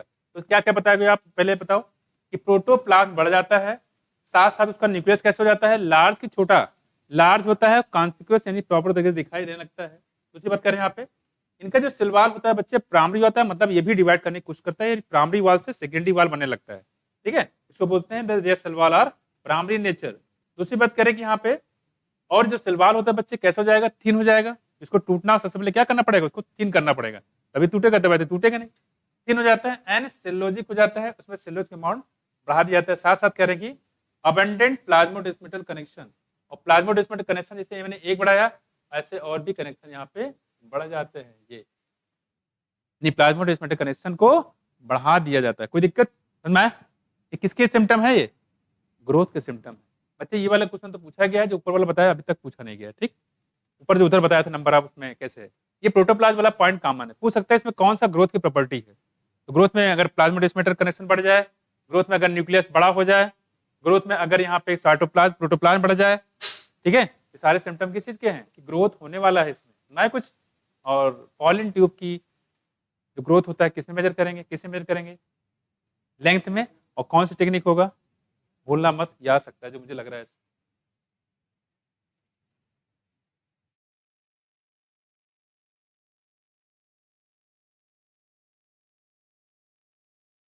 ठीक, बाकी आपने पीछे जब हम लोग पढ़ रहे थे मार्फोलॉजी, मार्फोलॉजी हम लोग देखा था, ठीक है, क्या क्या था यहाँ पे, मैं इसमें क्या क्या सारे जोन थे, जैसे रूट हेयर बताया था। रूट हेयर कहाँ से निकलते बच्चे? Zone of maturation. देखो यहाँ पे mathematic zone of represent the, mathematic zone represent the phase of elongation, ठीक, क्या बोलेंगे इसको? फेज ऑफ इलांगेशन, ठीक। मैथमेटिक से अगर देखोगे तो फिर क्या था? Phase of mathematic zone, phase of elongation, phase of maturation. वही मैचुरेशन जोन से निकलता था क्या? रूट हेयर, है ना। देखो इंक्रीज वैक्यूलेशन, और देखो यहाँ पे अभी तो पार्टी शुरू हुई, देखो इंक्रीज वैक्यूलेशन यानी कि वैक्यूल का साइज बढ़ जाता है, वैक्यूल। सेल इनलार्जमेंट, सेल जो है इनलार्ज कर जाएगा। And new cell wall deposition are the characteristic of the cell in this phase. और न्यू सेल वॉल डिपोजिशन, और नई नई सेल वॉल बनने लगती है। प्राइमरी हो ही गया था तो नई नई सेल वॉल बनने लगेंगी, ठीक। अगर ऐसा होने लगे, सेल इनलार्ज कर जाए और वैक्यूलेशन हो जाए, यानी वैक्यूल बनने लगे या वैक्यूल का साइज बढ़ जाए, इसका मतलब क्या हो रहा है कि ग्रोथ होने वाली है। तो सारे सिम्टम किस चीज के बच्चे? वहां पे 7 नंबर 6 नंबर जो भी डाल लेना। तो यहाँ पे ध्यान रखिएगा, इंक्रीज वैक्यूलेशन यानी वैक्यूल का साइज बढ़ जाए, ठीक है। सेल ऑब्वियसली सब कुछ बढ़ेगा तो सेल तो बढ़ेगा ही, ये तो कर ले जाओगे, वैक्यूल थोड़ा सा ध्यान रखना है, ठीक है। दूसरी बात करें new cell deposition, cell wall deposition are the characteristic of cell wall, ये भी कर लोगे। देखो further away from the apex, that is the more proximal to the phase of elongation, lies the portion of axis which is undergoing the phase of maturation। उसके बाद फिजमेशन होगा। The cell of this zone attain their maximum size in terms of wall thickening and protoplast modification. ठीक, यहाँ पे जब maturation की बात करते हैं तो जो सेल वॉल होती है उसकी थिकनिंग हो जाती है, यानी कि वो मोटाई बढ़ने लगती है। जब पतली होने लगती है इसका मतलब डिवाइड करने की शुरुआत होने वाली है, सेल डिवीजन स्टार्ट होने वाला है। जब मोटी होने लगे सेल वॉल इसका मतलब वो मैचुरेशन जोन में आ गया है। बस में कुछ किसमें आ गया, मैचुरेशन जोन में आ गया। देखो एन प्रोटोप्लाज्मिक मॉडिफिकेशन, ठीक है, wall thickening and protoplasmic modification होने लगे, इसका मतलब किसका कैरेक्टरिस्टिक है बच्चे, मैचुरेशन जोन का। Most of the tissue and the cell type you have studied chapter this revision this phase, ज्यादातर जो आपने पढ़े थे वो इसी में आए, किसमें, मैचुरेशन जोन में। भाई मैथमेटिक जोन का लिमिटेड है, वो हर जगह नहीं पाया जाता। मैचुरेशन जोन हर जगह लगभग पाया जाएगा, मैच्योर वाले टिश्यू। ये सिर्फ पाएंगे रूट एपिकल मेरिस्टेम और शूट एपिकल साथ में इंटरकैली वाले 3 पार्ट छोड़ के बाकी हर जगह मैचुरेशन जोन ही होता है, ठीक है नहीं। अब बात करते हैं ग्रोथ रेट की, कि जो ग्रोथ होगा वो कैसे होगा। ठीक, देखो यहाँ पे ध्यान से, करें increase growth per unit time, increase growth per unit time is term as growth rate. Rate का मतलब होता है टाइम के साथ कोई भी चीज निकाल लें, टाइम के साथ कंसंट्रेशन निकाल लें तो रेट ऑफ रिएक्शन, टाइम के साथ प्रेशर निकाल लें तो रेट ऑफ रिएक्शन, टाइम के साथ अगर यहाँ पे ग्रोथ निकाल लें तो ग्रोथ रेट। क्या बोलेंगे, ग्रोथ रेट। यहाँ देखो rate of growth can be express in mathematically, ठीक है। एन ऑर्गेनिज्म और part of the organism can produce more cell in a variety of, 3 तरीके से यहाँ पे ग्रोथ होता है, जब देख लेते हैं। और ये तो पढ़ा चुके हैं आपको इकोलॉजी में, कुछ पॉइंट यहाँ पे, कुछ पॉइंट यहाँ पे देख लेते हैं। देखो 3 टाइप ग्रोथ यहाँ पे बताया गया। देखो होते 2 टाइप के, लेकिन कुछ कंबाइन कर दिया गया। देखो पहला बच्चे बताया गया, देखो अर्थमेटिक ग्रोथ क्या, देखो यहाँ पे बच्चे जैसे एक सेल था, एक सेल से कितने सेल बने, देखो 2, 2 से 3, 3 से 4, 5, 6, 7, ऐसे होता है, ठीक है। मैं अगर तो क्या होता है, यहाँ पे जब एक सेल होगा तो एक सेल से कितने बनेंगे, 2 सेल। देखो यहाँ पे 2 सेल बने, 2 सेल में एक सेल तो अपनी जगह रहती है, इसकी बात कर ले, मान लो ये वाला, ये एक सेल रहेगी, बाकी सेल डिवाइड करेगी। एक सेल कांस्टेंट बने रहती है, बाकी सेल डिवाइड करेगी। यहाँ देखो ये सेल देखो कांस्टेंट है, आगे आएंगे तो ये सेल कितने में, 2 सेल हो गई, तो कितने हो यहाँ पे। तो अगर आप इसको देखोगे तो ये कुछ 2 सेल क्या है, कांस्टेंट बनी हुई है पूरे में। देखो अगर आप ध्यान से, तो 1 से 2, 2 से 3, 3 से 4, 4 से 5 ऐसे बनती जाती है। देखो ये है, तो आप अगर इसको देखो, ये देखो 2 सेल तो ऐसी है जो कांस्टेंट बनी हुई है पूरा, इसमें कोई वो नहीं हो रहा है, ठीक है। यहाँ पे 1 से 2 बनेगा, 2 से बनेगा तो एक सेल कांस्टेंट रहेगा, दूसरी डिवाइड करेंगे, 3 बन गए। उसके बाद 3 से कितने बनेंगे, 4, 3 से कितने बनेंगे, 4, और 4 जब बनेगा देखो यहाँ पे, तो इसमें क्या होगा, जो 3 सेल होगी, यहाँ से 4 वाला है, तो 3 सेल में 4 में क्या होगा, तो एक सेल जैसी तो वैसी थी, बाकी सेल में ग्रोथ डिवीजन शुरू हो जाएगा, यानी कि 1 से 2, 2 से 4, 4 से 8। अगर इसमें ये पूछता है तो कितने सेल कांस्टेंट है यहाँ पे, तो 2 सेल जो है यहाँ पे कांस्टेंट है। देखो तो शुरुआत में लेके चले, देखो तब में कांस्टेंट है, बाकी क्या करो आप बढ़ाते जाओ, 1, 2, 3, 4, 5, 6, 7, ठीक है। यहाँ अगर देखोगे तो यहाँ पे 1 है, यहाँ 2, 3 और 4 ऐसे, और 2 सेल हमेशा कांस्टेंट रहती है। तो ऐसे भी ध्यान रखना है इसमें कि अरिथमेटिक ग्रोथ में 2 सेल कांस्टेंट बनी रहती है और बाकी सेल डिवाइड करती चली जाती है, ठीक। तो सिंपल से अगर बात करें तो 1 से 2, 2 से 3, 2 से 3 से 4, 5, 4 से 5। देखो आगे यहाँ क्या हो रहा है, देखो यहाँ पे 2 से 2 से कितना हो गया, 4, 4 से 8, 8 से 16, 16 से 32। ज्योमेट्रिक ग्रोथ हो रहा है, कौन सा फास्ट हो रहा है, ज्योमेट्रिक ग्रोथ। क्या हो रहा है, ज्योमेट्रिक ग्रोथ फास्ट हो रहा है। तो ये जो ग्रोथ होता है बच्चे, ये काफी फास्ट होते हैं, ठीक। आपको बताया था यहाँ पे जो ज्योमेट्रिक ग्रोथ होता है, कर्व कैसे बनाया था, जे शेप, कैसे बताया, जे से बताया था, कैसा होता है, जे से होता है, ग्रोथ बहुत तेज होता है, ठीक। ये देखो ध्यान से। अब बात करते हैं तो हमारा हो गया है, जो हमने देखा कि जो ज्योमेट्रिक और अर्थमेटिक हो गया, तो ज्योमेट्रिक ग्रोथ ज्यादा होता है अर्थमेटिक ग्रोथ के कंपेयर में, ठीक। सीक्वेंस याद रहेगा। अर्थमेटिक ग्रोथ में क्या होगा कि 2 सेल हमेशा कांस्टेंट बनी रहती है, बाकी सेल डिवाइड करती चली जाती है, 1, 2, 3, 4, 5, 6, 7, 8 ऐसे करके, ठीक है। देखो आगे, अब आते हैं इसके आगे। एक कंडीशन यहाँ पे जायगोटिक कंडीशन बताया जाता है एम्ब्रियोनिक स्टेज में। वहां पे क्या होता है, देखो अगर आपसे पूछे एम्ब्रियोनिक स्टेज बताओ तो कैसे होता है, क्या बताओगे, इसमें अर्थमेटिक भी होता है और ज्योमेट्रिक भी होता है, दोनों कॉम्बिनेशन होता है। यहाँ देखो आपको, यहाँ देखो दिखाया गया जायगोट डिवाइड कर रहा है, देखो यहाँ देखो यहाँ पे देखो क्या है, 2 है, 2 से कितने बन गए, 4, 4 से कितने बन गए, 8। आपको 4 ही दिख रहा है लेकिन है 4 इधर है 4 पीछे है। तो यहाँ पे देखो क्या है, 2, 2 से कितने, 4, 4 से कितने देखो 8, 8 से कितने हो गए 8, यहाँ क्या है 16। ठीक, ऐसे है देखो 3D में आपको समझना है उसको, ठीक है। तो यहाँ बच्चे शुरुआत में क्या होता है बच्चे, ज्योमेट्रिक होता है। कैसा होता है, ज्योमेट्रिक। इसमें एम्ब्रियोनिक डेवलपमेंट के दौरान, तो एम्ब्रियोनिक डेवलपमेंट के दौरान ज्योमेट्रिक भी होता है और अर्थमेटिक होता है, ये आपसे पूछा जा सकता है। अब इसके आगे जब बढ़ेंगे यहाँ देखो अर्थमेटिक फेज भी आएगा और ज्योमेट्रिक फेज भी आएगा, ठीक है। तो 1 से 2, 2 से 3, 3 से 4, 4 से 5 ऐसे बनता चला जाता है, इसको बोलेंगे अर्थमेटिक।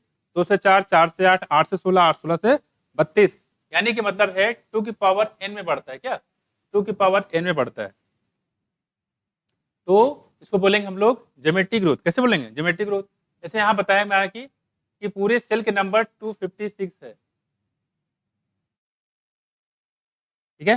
कितने डिवीजन हुए इसमें, है डिवीजन कितने हुए बता सकते हो कोई। 2 से 4, 4 से 8, 8 से 16, 16 से 32, 32 से 64, 64 से 8 बार ना। तो अगर इनको निकालोगे तो 2 की पावर n, इसको लिख सकते हो 2 की पावर 8, है ना, n इक्वल टू 8 आएगा, ये तो आएगा, सही है। तो अगर ज्योमेट्रिक में ऐसा अगर निकालना पड़ जाए तो निकाल लेंगे, इसको निकालोगे। जैसे मान लो कि जो टोटल नंबर ऑफ सेल कितने हैं, 32 है, कितना 32 है, और ज्योमेट्रिक ग्रोथ हो रहा है। कौन सा ग्रोथ हो रहा है, ज्योमेट्रिक ग्रोथ हो रहा है। तो बताओ कितने डिवीजन होंगे, तो निकाल लोगे, कर लीजिए। मतलब 2 की power n is equal to कितना 32, 2 की power n is equal to 2 की पावर कितना 5, 5 है ना, 5 हो जाएगा। मतलब n इक्वल टू कितना हो जाएगा, यानी कि 5 बार डिवीजन करे, कौन सा, ज्योमेट्रिक या अर्थमेटिक, ज्योमेट्रिक। कर लोगे ऐसे, तो ऐसे क्वेश्चन आए तो निकाल लेना इसको, ठीक। अब आते हैं इसके आगे। ऐसे डायरेक्टली पूछ सकता है, अगर मालूम मैथमेटिक्स काम में दे दिया तो आप डायरेक्टली फॉर्म लगाओ, अदरवाइज आप परेशान हो जाओगे। एक तरीका ये भी, दूसरा तरीका आप ऐसे निकालते जाओ, ये भी कर सकते हो, काउंट करते जाओ, वो भी तरीका है डायरेक्टली।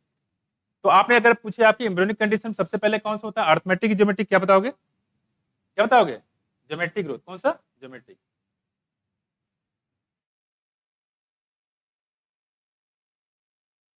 अब देखो यहाँ पे, तो पहले यहाँ पे स्टार्ट हुआ, जायगोट डिवाइड किया, डिवाइड करने के बाद जब जायगोट से एम्ब्रियो बनता तब की बात कर रहे हैं। तो पहला हो गया बच्चे यहाँ पे ज्योमेट्रिक ग्रोथ। यहाँ तरफ देखो, ये देखो सेल कैपेबल ऑफ डिवीजन, ये जो सेल इसमें मतलब डिवीजन की प्रॉपर्टी है, cell that lose capacity divide, इसमें डिवाइड करने की कैपेसिटी खत्म हो गई है, डिवाइड करने की कैपेसिटी खत्म हो गई, ठीक। इंपॉर्टेंट चीज आपका ये है, नंबर 1 जो है बच्चे कौन सा, ज्योमेट्रिक, और नंबर 2 है बच्चे कौन सा, अर्थमेटिक, ठीक है। तो अगर आपसे पूछे एम्ब्रियोनिक जब जायगोट डिवाइड करता है तो बताओ कौन सा ग्रोथ होता है, कौन सा पहले कौन सा बाद में, क्या बताओगे, ज्योमेट्रिक पहले होगा, अर्थमेटिक बाद में होगा। तो समझ में आया कि उड़ गया, ऐसे क्वेश्चन बने नहीं लेकिन बनाए जा सकते हैं, ठीक है। तो इसको थोड़ा सा ध्यान रखिएगा। क्वेश्चन फिर भी सारी चीज बताते हैं जहाँ पे पॉसिबिलिटी है क्वेश्चन की, वो मैं आपको बता रहा हूँ। क्वेश्चन यहाँ से बहुत ही कम ही चांस, लेकिन चांस है, ठीक। आगे देखो, diagrammatic representation of the arithmetic, ठीक है, arithmetic geometric growth and stages during embryo development. तो ये जो बताया बच्चे एम्ब्रियो को डेवलपमेंट के दौरान बताया गया है, ठीक। Showing geometric and arithmetic growth, इसे पूछ सकता है कौन पहले होता है कौन बाद में होता है। तो क्या बताओ, ज्योमेट्रिक पहले होता है, अर्थमेटिक बाद में होता है। तो ये सब चीजें ध्यान रखिएगा। इससे हमने बताया था आपको चैजमोगैमस फ्लावर के बारे में और क्लिस्टोगैमस फ्लावर के बारे में, कौन ऊपर कौन नीचे, और क्लिस्टोगैमस, ठीक है। देखो आपने ऐसे ग्राफ बहुत सारे पढ़े होंगे, है ना, केमिस्ट्री पढ़ा होगा, है ना। हाइट ऑफ द प्लांट दिया हुआ वाई एक्सिस पे, ये भी पूछा जाता है कि जब अर्थमेटिक ग्रोथ होता है तो वाई एक्सिस पे क्या लिया जाता है, तो हाइट ऑफ द प्लांट। यहाँ क्या लिया गया बच्चे, time, in general time x axis पे लिया जाता है। ये कौन सा एक्सिस हो गया हमारा, एक्स, ठीक। आगे देखो यहाँ पे दिया गया है हमारा इंटरसेप्ट, ये लीनियर ग्रोथ दिखाया गया, कैसे दिखाया गया, लीनियर ग्रोथ है। देखो आगे, constant linear growth a plant length L against time T. यहाँ देखो, growth rate shows an increase that में भी अर्थमेटिक और ज्योमेट्रिक दोनों टाइप हो सकता है, दोनों देख लेते हैं हम यहाँ पे। In arithmetic growth following mitotic cell division only one daughter continue. यहाँ देखो क्या लिखा है, फिर जो माइटोटिक सेल डिवीजन होता है only one daughter cell continue to divide while the other differentiate and mature। कह रहे इसमें जो एक ही सेल होती है जो डिवाइड करती है, मतलब ये कहने का है कि अगर एक से दो बना है, दो सेल बन गई, दो सेल में एक डिवाइड करेगी, दूसरी ऐसे बनी रहेगी, फिर दो से क्या बनेगी, तीन, तीन सेल जब बन जाए तो एक डिवाइड करेगी, बाकी जो ऐसी बनी रहेगी, कुछ मैं तो ऐसे प्रोसेस चलता है। देखो क्या करें, only one daughter nuclei divide, तो एक ही डिवाइड करती, सारी नहीं, to divide while the other differentiate and mature। The simplest expression of arithmetic growth is explained by the root elongation at constant rate। यहाँ बताया गया, देखो root elongating at a constant rate, इसमें root elongation दिखाया गया है। On plotting the length of the organ against time, a linear curve is obtained। यहाँ curve कैसा है, लीनियर। यहाँ देखो दिखा है L T equal to L naught plus R T.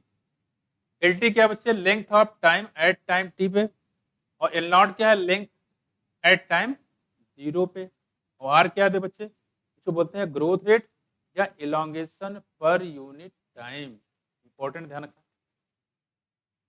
Growth rate को बोलते हैं इलोंगेशन पर यूनिट टाइम। जैसे मैंने बताया था रिस्पायरेटरी क्वेश्चन का दूसरा नाम क्या था, रिस्पायरेटरी रेशियो, है ना। तो ग्रोथ रेट को ही बोलते हैं इलोंगेशन पर यूनिट टाइम, ऐसे भी आपसे पूछ सकता है। Let us now see what happens in geometrical growth in most system. They initial growth is slow. आपका जो इनिशियल ग्रोथ होता है कैसा होता है, स्लो होता है, ठीक है। अच्छा तो खरीद समझ, लीनियर में क्या होगा, लीनियर ग्रोथ होता है, हाइट ऑफ प्लांट यहाँ दिया गया है, और ये लीनियर ग्रोथ आता है। तो ऐसे पूछ सकता है, ग्राफ देखिए भी आपसे पूछ सकता है, इसकी पॉसिबिलिटी बहुत ही कम है। अब आते हैं इसके आगे।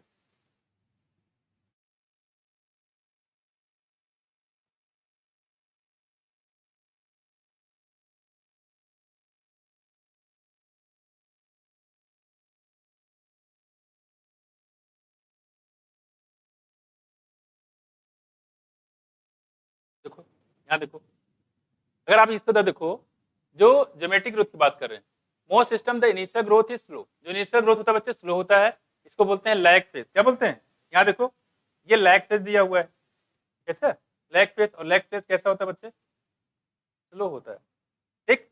दूसरा देखो यहाँ पे क्या दिया है, lag phase and increase rapidly thereafter at exponential rate, log और एक्सपोनेंशियल फेज। यहाँ देखो जो एक्सपोनेंशियल फेज है इसी बोलते हैं बच्चे लॉग फेज भी बोलते हैं। क्या बोलते हैं, लॉग फेज। तो कह रहे हैं जो लॉग फेज या एक्सपोनेंशियल फेज पूछा गया आपसे कि इसमें ग्रोथ सबसे एक्सपोनेंशियल होता है, बहुत तेजी के साथ होता है। कौन सा फेज में, एक्सपोनेंशियल या लॉग फेज, दोनों एक ही है। Here both the progeny cell followed mitotic division, ठीक है। अच्छा पहले क्या बताया था, सिर्फ एक ही सेल डिवाइड करता है, एक से दो बनेगा, दो में से एक मैच्योर जाएगी, एक सेल डिवाइड करेगी। यहाँ करें एक से दो बनेगा, दोनों सेल डिवाइड करेगी, इस वजह से नंबर इसके बढ़ जाते हैं, ठीक है। यहाँ देखो हियर बोथ द प्रोजेनी, दोनों cell divide following mitotic division, retain the ability to divide and continue to do so, however with limited nutrient supply। लेकिन अगर बात क्या है कि न्यूट्रिएंट की सप्लाई तो लिमिटेड होगा हमेशा, है कि नहीं। द ग्रोथ तो slow down leading to the stationary phase. उसके बाद क्या था बच्चे, स्टेशनरी फेज, ये आ गया देखो, ठीक है। स्टेशनरी फेज यानी कि नंबर 1 आपका ये हो गया, नंबर 2 ये हो गया, और नंबर 3 ये हो गया, ठीक है, stationary phase. If you plot a parameter growth against time we get a typical sigmoid, कैसा, सिग्मोइड या एस शेप कर्व होता है, सिग्मोइड या एस शेप कर्व होता है। तो एस शेप कर्व कहाँ बताया था आपको, याद इससे पहले इकोलॉजी में बताया, इकोलॉजी में, ठीक है। कौन सा ग्रोथ था वो, Pearl Verhulst logistic growth curve बताया था, और दूसरा हमने बताया था आपको कौन सा, सिग्मोइड कर्व कहाँ बताया था, स्पेशलाइजेशन वहां पढ़े था, ऑक्सीजन डिसोसिएशन कर्व में क्या बताया था, ऑक्सीजन डिसोसिएशन कर्व, वहां तो आता है स्टेप, वहां भी आता, देखो कह रहे कि a sigmoid curve is characteristic of living organism. और कहाँ मिलता है बच्चे ये, लिविंग ऑर्गेनिज्म में, growing in a natural environment, और कहाँ पे, नेचुरल एनवायरनमेंट में। It is typical for cell, और ये खासकर किसके लिए होता है, सारे सेल के लिए होता है, टिश्यू के लिए होता है, एंड ऑर्गन ऑफ प्लांट के लिए होता है। तो सारे सेल के लिए, सारे टिश्यू के लिए, सारे प्लांट के लिए। Can you think of more similar example, what kind of curve can you expect in trees showing seasonal activities. अरे जिसमें सीजनल एक्टिविटीज होती उसमें कैसे होगा, सीजनल पार्टिकुलर, ठीक। तो उसमें क्या होगा, किसी पार्टिकुलर टाइम में अगर वहां पे होता है तो उसमें कैसे करोगे, यानी ग्रोथ हुआ फिर रुक गया, ग्रोथ हुआ फिर रुक गया, तो छोड़ दो, उसमें कोई खास है नहीं इसमें। देखो अगला हमारे पास, देखो यहाँ पे इसका एक क्वेश्चन, ये इंपॉर्टेंट है, क्या है बच्चे, देखो W1 equal to W0 e के पावर RT, वही क्या यहाँ पे एक्सपोनेंट दिया गया, क्यों, क्योंकि ग्रोथ कैसा है यहाँ पे एक्सपोनेंशियल, बहुत तेजी से होता है, देखो इसलिए यहाँ पे एक्सपोनेंट लिया गया है। यहाँ पे W1 क्या है, देखो फाइनल साइज, एक चीज ज़्यादा ध्यान रखना, यहाँ क्या क्या हो सकता है, देखो साइज हो सकता है, वेट हो सकता है आर्गन का, यहाँ क्या क्या देखो, यहाँ वेट हो सकता है, हाइट हो सकती है, नंबर हो सकते हैं, ठीक है। तो यहाँ पे ध्यान रखिए कि सिर्फ ऐसा नहीं कि सिर्फ ये लेंथ का है, ये किसी का भी हो सकता है। देखो वेट, हाइट, नंबर, W0 क्या है, इनिशियल साइज है, ठीक है, बिगिनिंग ऑफ पीरियड, और R क्या देखो ग्रोथ रेट है क्या बच्चे, ग्रोथ रेट का दूसरा नाम क्या बताया, इलोंगेशन पर यूनिट टाइम, है ना, और E क्या है, बेस ऑफ नेचुरल लॉगरिथम, ठीक। ये कुछ बात हम लोग बात, इंपॉर्टेंट चीज साइज या वेट या नंबर जो भी लेंगे उसको हमेशा y एक्सिस पे, और जो टाइम होता है हमेशा उसको एक्सिस पे लगते हैं। एक्सपोनेंशियल या लैग फेज में ग्रोथ सबसे तेजी से होता है, फास्ट होता है, और स्टेशनरी में जाके वो कांस्टेंट आता है, उसके बाद फर्दर ग्रोथ नहीं होता है।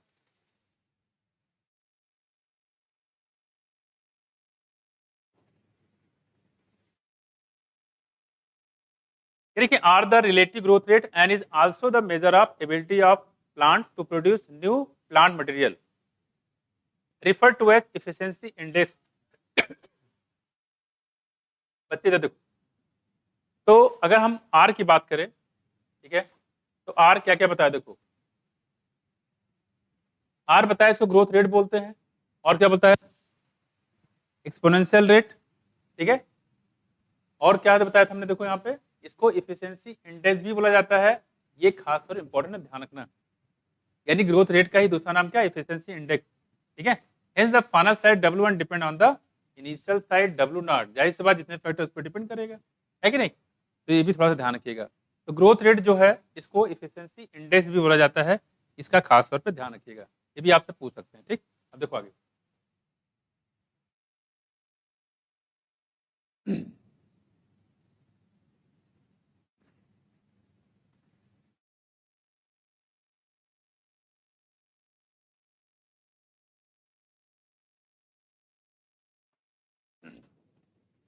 यहाँ देखो, यहाँ पे आपको दो पत्तियां दिखाई गई, देखो ये एक यहाँ पे ए है, यहाँ पे एक बी है, ठीक। देखो diagrammatic comparison of the absolute and relative growth rate, ठीक। एब्सोल्यूट वास्तव में जितना एक्चुअल में हुआ, और रिलेटिव मतलब कंपेयर करके बात करें, अगर दोनों में कंपेयर करें तो यहाँ देखो पहले 5 सेंटीमीटर स्क्वायर पत्ती थी, और यहाँ पे 10 सेंटीमीटर है, देखो कितना बढ़ गया, 5 सेंटीमीटर स्क्वायर, 5 था 5 और बढ़ गया, डबल हो गया ना। यहाँ देखो यहाँ 50 सेंटीमीटर थी, 50 से 55 हो गया, 5 यहाँ भी बढ़ा, 5 यहाँ भी बढ़ा, उसमें तो 5 5 दोनों बढ़ रहे हैं। अगर आप एब्सोल्यूट ग्रोथ देखो, एब्सोल्यूट तो कितना हुआ, सेम है कि अलग अलग है, सेम है भाई, 5 यहाँ भी है 5 यहाँ भी है, तो एब्सोल्यूट ग्रोथ तो दोनों में सेम आया। क्या देखते हैं, रिलेटिव ग्रोथ सेम आएगा, उसको देख लेते हैं। तो रिलेटिव ग्रोथ अगर कंपेयर करो तो किसमें ज्यादा है, ए में कि बी में, ए में, क्योंकि यहाँ जस्ट डबल हो गया है, इसमें रिलेटिव ग्रोथ इसके कंपेयर में ज्यादा तेजी से हुआ, ठीक है, इसी कहते हैं रिलेटिव ग्रोथ, मतलब दूसरे कंपेयर करके। और एब्सोल्यूट की बात करें तो यहाँ भी 5 यहाँ भी 5, तो एब्सोल्यूट ग्रोथ दोनों में सेम है, जबकि रिलेटिव ग्रोथ की बात करें तो किसमें ए में ज्यादा और बी में कम है। देख आगे देखो, फिर कि both level A and B have increase in their area by 5 centimetre square and given time to the produce A1 B1 leaf, इसकी बात कर रहे हैं, ठीक। तो ऐसे आप निकाल लोगे, कोई दिक्कत तो नहीं यहाँ पे। अब देखो आगे, अब अगर हम यहाँ पे देखें कि जो है यहाँ पे ग्रोथ देखो, यहाँ पे अगर इसकी बात करें तो हम अगर हम ग्रोथ रेट निकालें बच्चे, क्या निकालें, ग्रोथ रेट, तो ग्रोथ रेट कितना होगा, देखो यहाँ पे कितना था इनिशियल में, देखो कितना था, 5/5 इंटू 100, कैंसिल हो गया, कितना आया 100%, कितना हो गया 1%। और अगर हम ये बच्चे जो हुआ ग्रोथ रेट कौन सा हुआ, देखो ये रिलेटिव ग्रोथ, क्या बोलते हो, रिलेटिव ग्रोथ रेट। कौन सा, रिलेटिव ग्रोथ रेट। अगर यहाँ पे रिलेटिव ग्रोथ निकालें यहाँ पे, तो कितना बड़ा, देखो 5, शुरुआत में था कितना, 50, 5 बड़ा, इंटू क्या करोगे 100, क्या है बच्चे 50, कितना बड़ा 10%। कोई दिक्कत, ये तो है भाई, कितना बढ़ गया ऊपर रख दिया, और कितना था हमने नीचे कर दिया, उसे कंपेयर करेंगे। तो कितना यहाँ पे देखो 10% आया, यहाँ पे कितना है देखो 100% हो गया, डबल हो गया ना, ये पूरा जस्ट डबल हो गया। ये होगा रिलेटिव ग्रोथ, ऐसे भी इसको निकाल सकते हैं। क्लियर हुआ, कोई दिक्कत। अब आते हैं इसके आगे कह रहे हैं कि जो क्वांटिटेटिव और एब्सोल्यूट की बात करेंगे तो उसको निकालने की जरूरत है क्या, नहीं निकालने, क्योंकि दिख ही रहा है यहाँ पे 5 यहाँ भी 5 यहाँ भी, तो एब्सोल्यूट ग्रोथ दोनों में सेम है। जो कितना है बच्चे 5 सेंटीमीटर स्क्वायर, ये एब्सोल्यूट है, जो कि दोनों में सेम है। ठीक है, ये है 5, दोनों में सेम है, ठीक 5 सेंटीमीटर। अब करें quantitative comparison between the growth of living system can also be made in 2 ways, दो तरीके निकाल सकते। देखो, measurement and the comparison of the total growth per unit time is called absolute growth rate. दूसरी बात करेंगे the growth of the given system per unit time express on a common basis. Example क्या है, देखो per unit initial parameter is called the relative growth rate. In figure यहां बताया गया, यहां देखो two leaves A and B are drawn that of the different size but shows absolute increase in area in the given time to give the leaf A1 and B1. However, one of them shows the much higher relative growth rate. या देखो, अरे एक में जो growth rate काफी ज्यादा है ना, और किसमें ज्यादा रिलेटिव ग्रोथ रेट, ए में कि बी में, ए में 100% बढ़ गया नहीं, और ये विच वन एंड वाई, किसमें है और क्यों है, तो ए में ज्यादा है और क्यों है, क्योंकि ये जस्ट डबल हो गया है। ठीक, अब आते हैं इसके आगे।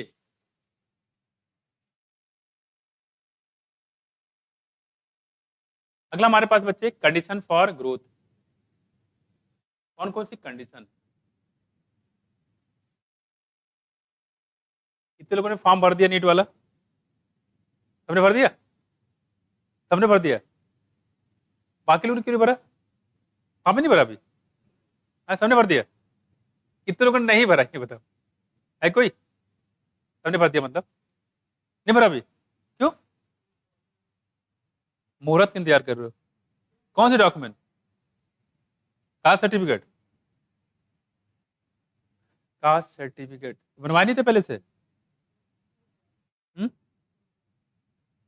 इसी हफ्ते 30 तारीख लास्ट डेट शायद ना, अप्रैल है, ठीक है। अगर वो ना आए तो शायद उन्होंने एक प्रोफार्मा भी दिया, उसको भर के दे दो अपने एसडीएम से, उसको साइन करा के, वो भी कंसीडर कर लेंगे। अगर नहीं बनता है तो ठीक है, तो बनवा के उसको डाल दो, और जो भी पेपर डाल लगाना उसमें उसका फोटो कापी रखे रहना अपने पास प्रिंट आउट में, चाहे वो फॉर्म हो चाहे एप्लीकेशन, सब वो काउंसलिंग समय लगता है, सेम फोटो दूसरा नहीं चलेगा, सेम फोटो, और बाकी जो आपने उसमें क्या नाम है, जो आपने प्रिंट आउट निकाले होंगे, क्या इन्फॉर्मेशन आपने डाल रखा होगा, इन्फॉर्मेशन गड़बड़ नहीं करना है उसमें, बस लगे यहाँ पे कैटेगरी कुछ और है, वहाँ कैटेगरी कुछ और हो गया एग्जाम देने के बाद, ये सब नहीं चलेगा। ठीक है, आगे देखो कंडीशन फॉर ग्रोथ, यहाँ देखो क्या कंडीशन, देखो why do you not try to write down the you think the necessary condition for growth, this list में हैव वाटर, क्या क्या देखो, ये तो आप जानते हो इसमें कुछ है नहीं, water oxygen nutrient as very essential element for growth, the plant growth is size in the cell enlargement which in turn requires water, turgidity of cell help in the extension of growth, ये पता है आपको, ट्रेजेडिटी of cell भी क्या करता है, growth में involve होता है।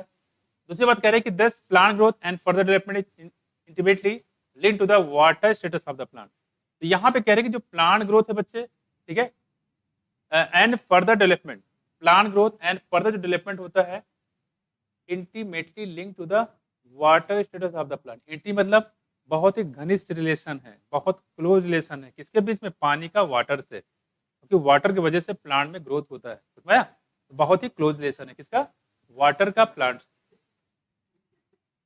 क्या हुआ,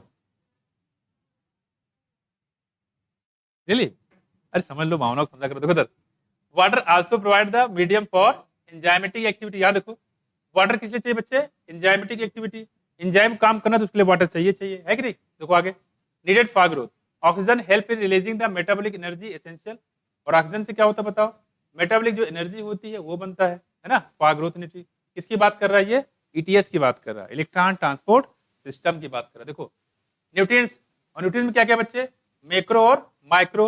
मैक्रो कितने थे, 9, माइक्रो कितने थे, 10, 8। मैक्रो कैसे बदलेगा, 10 मिलीमोल क्या पर केजी से ज्यादा हो तो मैक्रो, कम है तो। मैक्रो में कौन कौन से एलिमेंट आए थे पता है, भूल गए, क्या क्या बताओ। Macro macro macro macro, carbon, hydrogen, oxygen, nitrogen और सल्फर, पोटेशियम, कैल्शियम, मैग्नीशियम, यही है ना, याद है आपको। देखो अच्छा बताओ कोबाल्ट किस में आता है?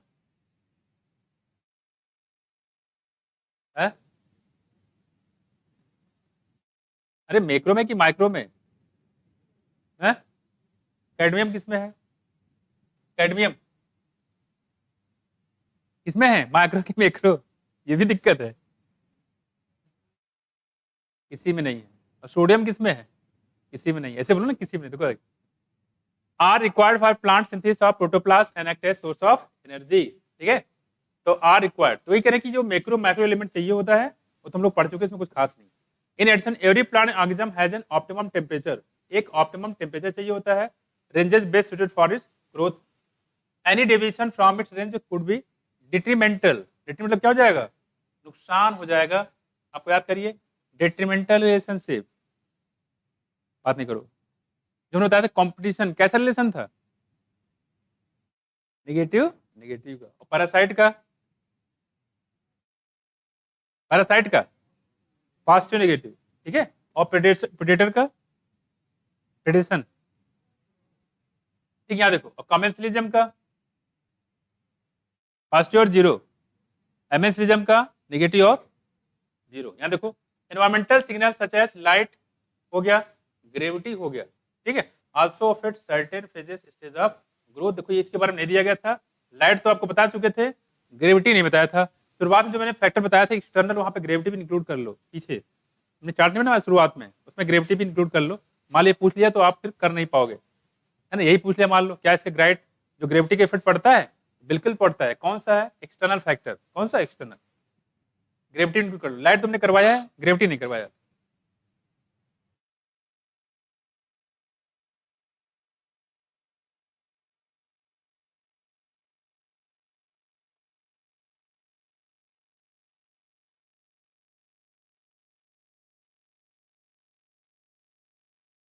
अगला हमारे पास टॉपिक बच्चे डिफरेंशिएशन, डी डिफरेंशिएशन और रीडिफरेंशिएशन। इसको कई सालों से करवा रहे, लेकिन क्वेश्चन इससे आ नहीं रहा है, ठीक है। और चांस भी बहुत कम है कि इसके क्वेश्चन आएंगे। देखो डिफरेंशिएशन, डी डिफरेंशिएशन और रीडिफरेंशिएशन नाम से क्लियर है, ठीक है।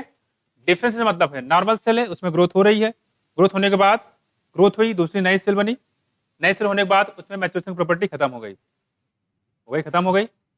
फिर अगर किसी वजह से अगर उसमें फिर से ग्रोथ की प्रॉपर्टी आ जाए, तो जो डिफरेंशिएटेड सेल है, डिफरेंशिएटेड सेल वो अगर डिवाइड करने लगे, इसलिए बोलेंगे क्या, डी डिफरेंशिएटेड सेल। क्या बोलेंगे, डी डिफरेंशिएशन।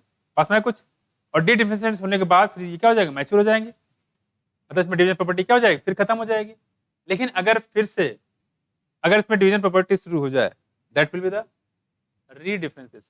उसमें आया, जैसे नॉर्मल क्या होता है, जैसे ह्यूमन बॉडी की बात करें, ग्रोथ जितना होना तो हो जाता है, क्या फर्दर कोई ग्रोथ होने की प्रोबेबिलिटी होती है, नहीं होती है। लेकिन मान लो कहीं हाथ में चोट लग गया, तो घाव को भरने के लिए तो डिवाइड करेगी ना। लेकिन ऐसा कोई पहले से लिखा हुआ नहीं कि आपको चोट लगेगा जरूर, नहीं लिखा नहीं था। लेकिन अगर चोट लगता है तो उस घाव को भरने के लिए फिर से डिवाइड करेगी ना, तो वो सारी चीजें ऐसे ही होती है, ठीक। देखो the cell derive from the root apical and shoot apical meristem and cambium differentiate and mature to perform the specific function. Cambium जो डिफरेंशिएट करता है, this act leading to the maturation term as differentiation. Last में क्या हो जाएगा, वो cell जो है मैच्योर हो जाएगी, और मैच्योर होने के बाद इसमें डिवीजन प्रॉपर्टी खत्म हो जाती है। तो इस प्रोसेस को हम लोग बोलते हैं डिफरेंशिएशन। क्या बोलेंगे, एक सेल थी उसमें डिवीजन हुआ मैथमेटिक्स सेल में, और डिवाइड होने के बाद परमानेंट सेल बन गई, इसी प्रोसेस को बोलते हैं क्या, डिफरेंशिएशन। आगे तो करें हमें, देखो during differentiation cell undergoes few to major structural changes both in their cell wall। तो कहीं जब डिफरेंशिएशन होता है तो कुछ मेजर चेंजेस करता है, किसमें बच्चे, सेल वॉल में, और किसमें करेगा, प्रोटोप्लाज्म में सेल वॉल कैसी हो जाती है, पतली की मोटी है, सेल वॉल कैसी हो जाती है, थिन हो जाती है। और थिक होने का मतलब क्या है, मैचुरेशन फेज में जा रहा है, देखो उधर। तो वही कह रहे हैं यहाँ पे कि स्ट्रक्चरल चेंजिंग होता है जब डिफरेंशिएशन होता है। ध्यान रखिएगा, अगर आपसे पूछता है तो किसमें चेंज होता है, तो सेल वॉल में और प्रोटोप्लाज्म में। For example to form a tracheary element, याद है आपको ट्रैकरी एलिमेंट कहाँ था, जो बकरियां चल जाती थी नहीं, और चलने के फिर उसके बाद फिर से वहां दूब ग्रास निकल आती थी, ट्रैकरी एलिमेंट। देखो द सेल वुड क्या इंटरगैली में ना, इंटरगैली बात यहाँ क्या है, ट्रैकरी एलिमेंट। ट्रैकरी एलिमेंट की बात करें तो लगभग उसी मॉडिफाइड होते हैं ट्रैकरी एलिमेंट भी। देखो यहाँ पे लूज देयर प्रोटोप्लाज्म, अब जो ट्रैकरी एलिमेंट होगा उसमें प्रोटोप्लाज्म खत्म हो जाएगा, और प्रोटोप्लाज्म खत्म होने का मतलब क्या है, वो डेड हो गई कि लिविंग है। प्रोटोप्लाज्म अगर खत्म हो गया इसका मतलब वो डेड हो गई, ये कह सकते हो परमानेंट हो गया, है ना। देखो तो कह रहे हैं जो tracheary element the cell would loss their protoplasm, मतलब प्रोटोप्लाज्म खत्म हो जाएगा। They also develop a very strong elastic lignocellulosic secondary cell wall, और सेकेंडरी सेल वॉल का फॉर्मेशन होगा जो बना होगा किसका, लिग्निन और सेल्लोज को मिला के, किसका, लिग्निन और सेल्लोज को मिला के, उसको बोलते हैं लिग्नोसेलुलोजिक, ठीक है।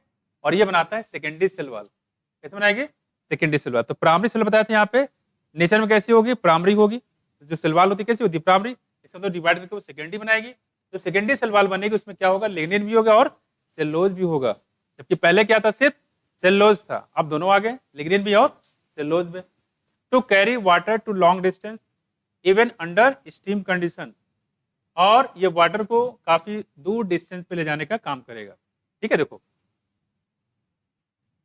try to correlate the various anatomical features you encounter in plant to the function they perform.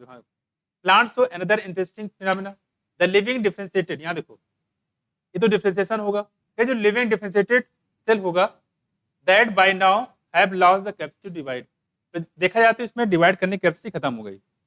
लेकिन मान लो किसी वजह से इसमें चोट लग जाए, प्लांट को भी चोट लगता है नहीं, किसी वजह से इसमें चोट लग जाए तो क्या होगा, देखो have lost the capacity to divide can regain the capacity of division, इसमें डिवीजन प्रॉपर्टी खत्म हो गई थी, किसमें, डिफरेंशिएटेड सेल में, और फिर से डिवीजन प्रॉपर्टी आ जाए under certain condition. This phenomena is term as de differentiation. क्या बोलेंगे, डी डिफरेंशिएशन। क्या बोलेंगे बच्चे, डी डिफरेंशिएशन। क्लियर हुआ।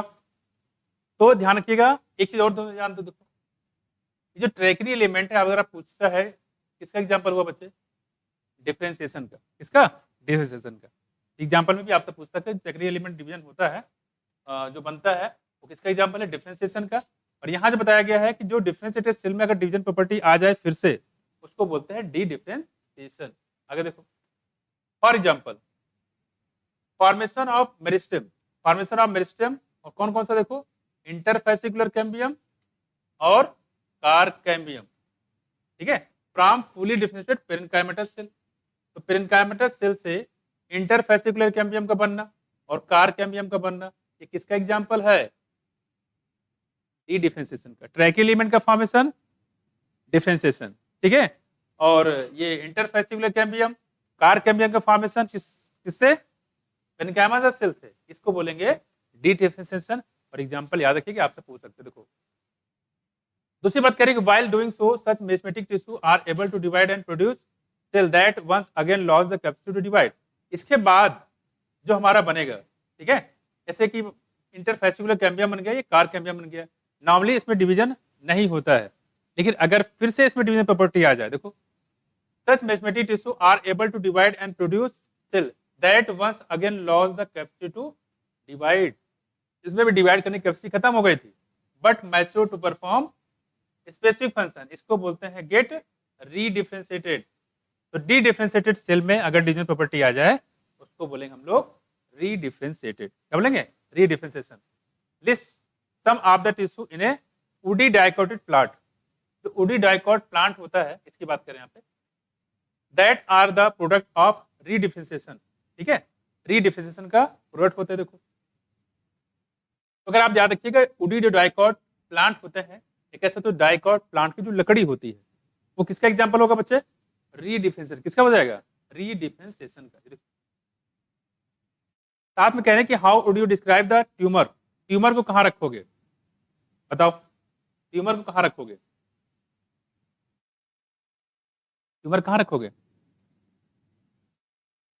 हम लोग की बॉडी में किस में रखोगे, डिफरेंशिएशन में, डी डिफरेंशिएशन में किस में रखोगे, डी, बिल्कुल सही बात।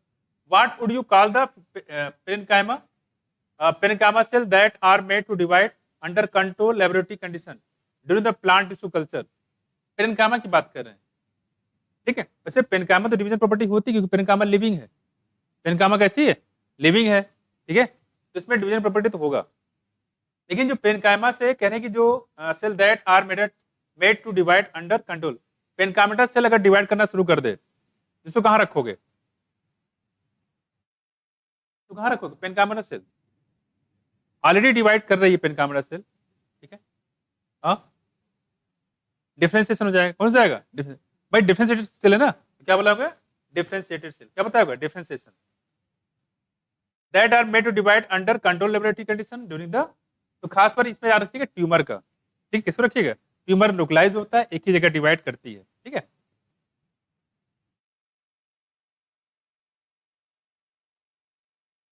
ये टॉपिक मैंने बताया लेकिन क्वेश्चन आते नहीं है इससे बहुत, ठीक है।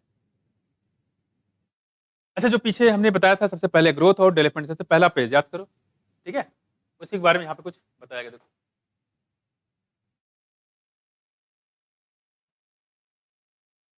कह रहे कि recall section this we have mention that growth in plant is open, open form होता है, इट कैन बी इनडिटर्मिनेट, कैसा होता है ये, इनडिटर्मिनेट हो सकता है या डिटरमिनेट होता है, लेकिन प्लांट में कैसे बताया है, indeterminate.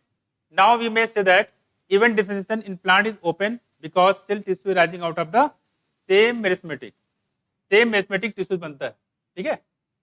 Differentiation in plant is open होता है, different structure at maturity, the final structure of maturity of cell tissue is also determined by the location of the cell. For example, cell position away from the root apical meristem differentiate with root cap cell, while those pushed to the periphery mature epidermis. You can a few more example of the open differentiation correlate position of cell. मतलब ये कहने मतलब यहाँ पे ये हो गया कि जो पीछे हम लोगों ने पढ़ा था ओपन फॉर्म ऑफ ग्रोथ, मतलब डिवीजन जो है वो कैसा होगा,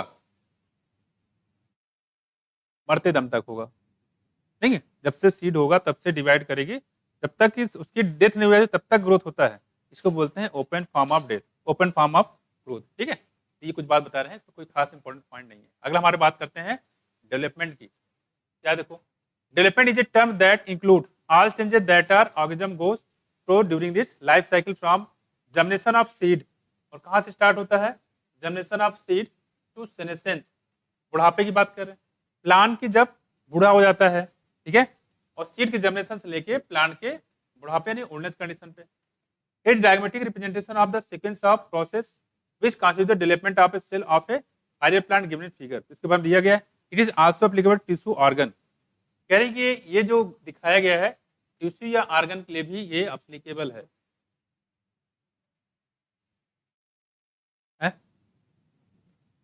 हाँ यार रिवीजन करा दो ना, तो ठीक है, आप लोग रिवाइज करके आए होंगे बच्चे। इसमें जो टॉपिक जो इंपॉर्टेंट है, जो क्वेश्चन आते हैं वो ये वाला टॉपिक, ठीक है, ये वाला है, ठीक है, मैं रिवाइज करा दूं ना, सही करो आप, रिवीजन छूट जाएगा। इसमें टॉपिक है प्लास्टिसिटी, इससे क्वेश्चन आ रहे हैं,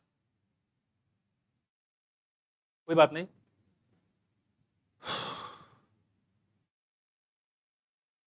प्लास्टिसिटी है, इसको करा देंगे नेक्स्ट टर्न पे, ठीक है। तो रिवाइज कर लेते हैं हम लोग, कौन टॉपिक दिया था आपको, डायसन और एब्जॉर्प्शन में, ठीक है। तो पहले डायसन एब्जॉर्प्शन कर लो, फिर उसको उधर करवा देंगे, कौन सा, माइक्रोब वाला, है कि नहीं। तो सबसे पहले यहाँ पे डायसन एब्जॉर्प्शन में बताया था यहाँ पे दांत के बारे में, दांत कितने टाइप के होते हैं, चार, कितने टाइप के, चार, ठीक है। तो इसको क्या बोलेंगे हम लोग, हेट्रोडोंट, इंसीजर, कैनाइन, प्रेमोलर और मोलर।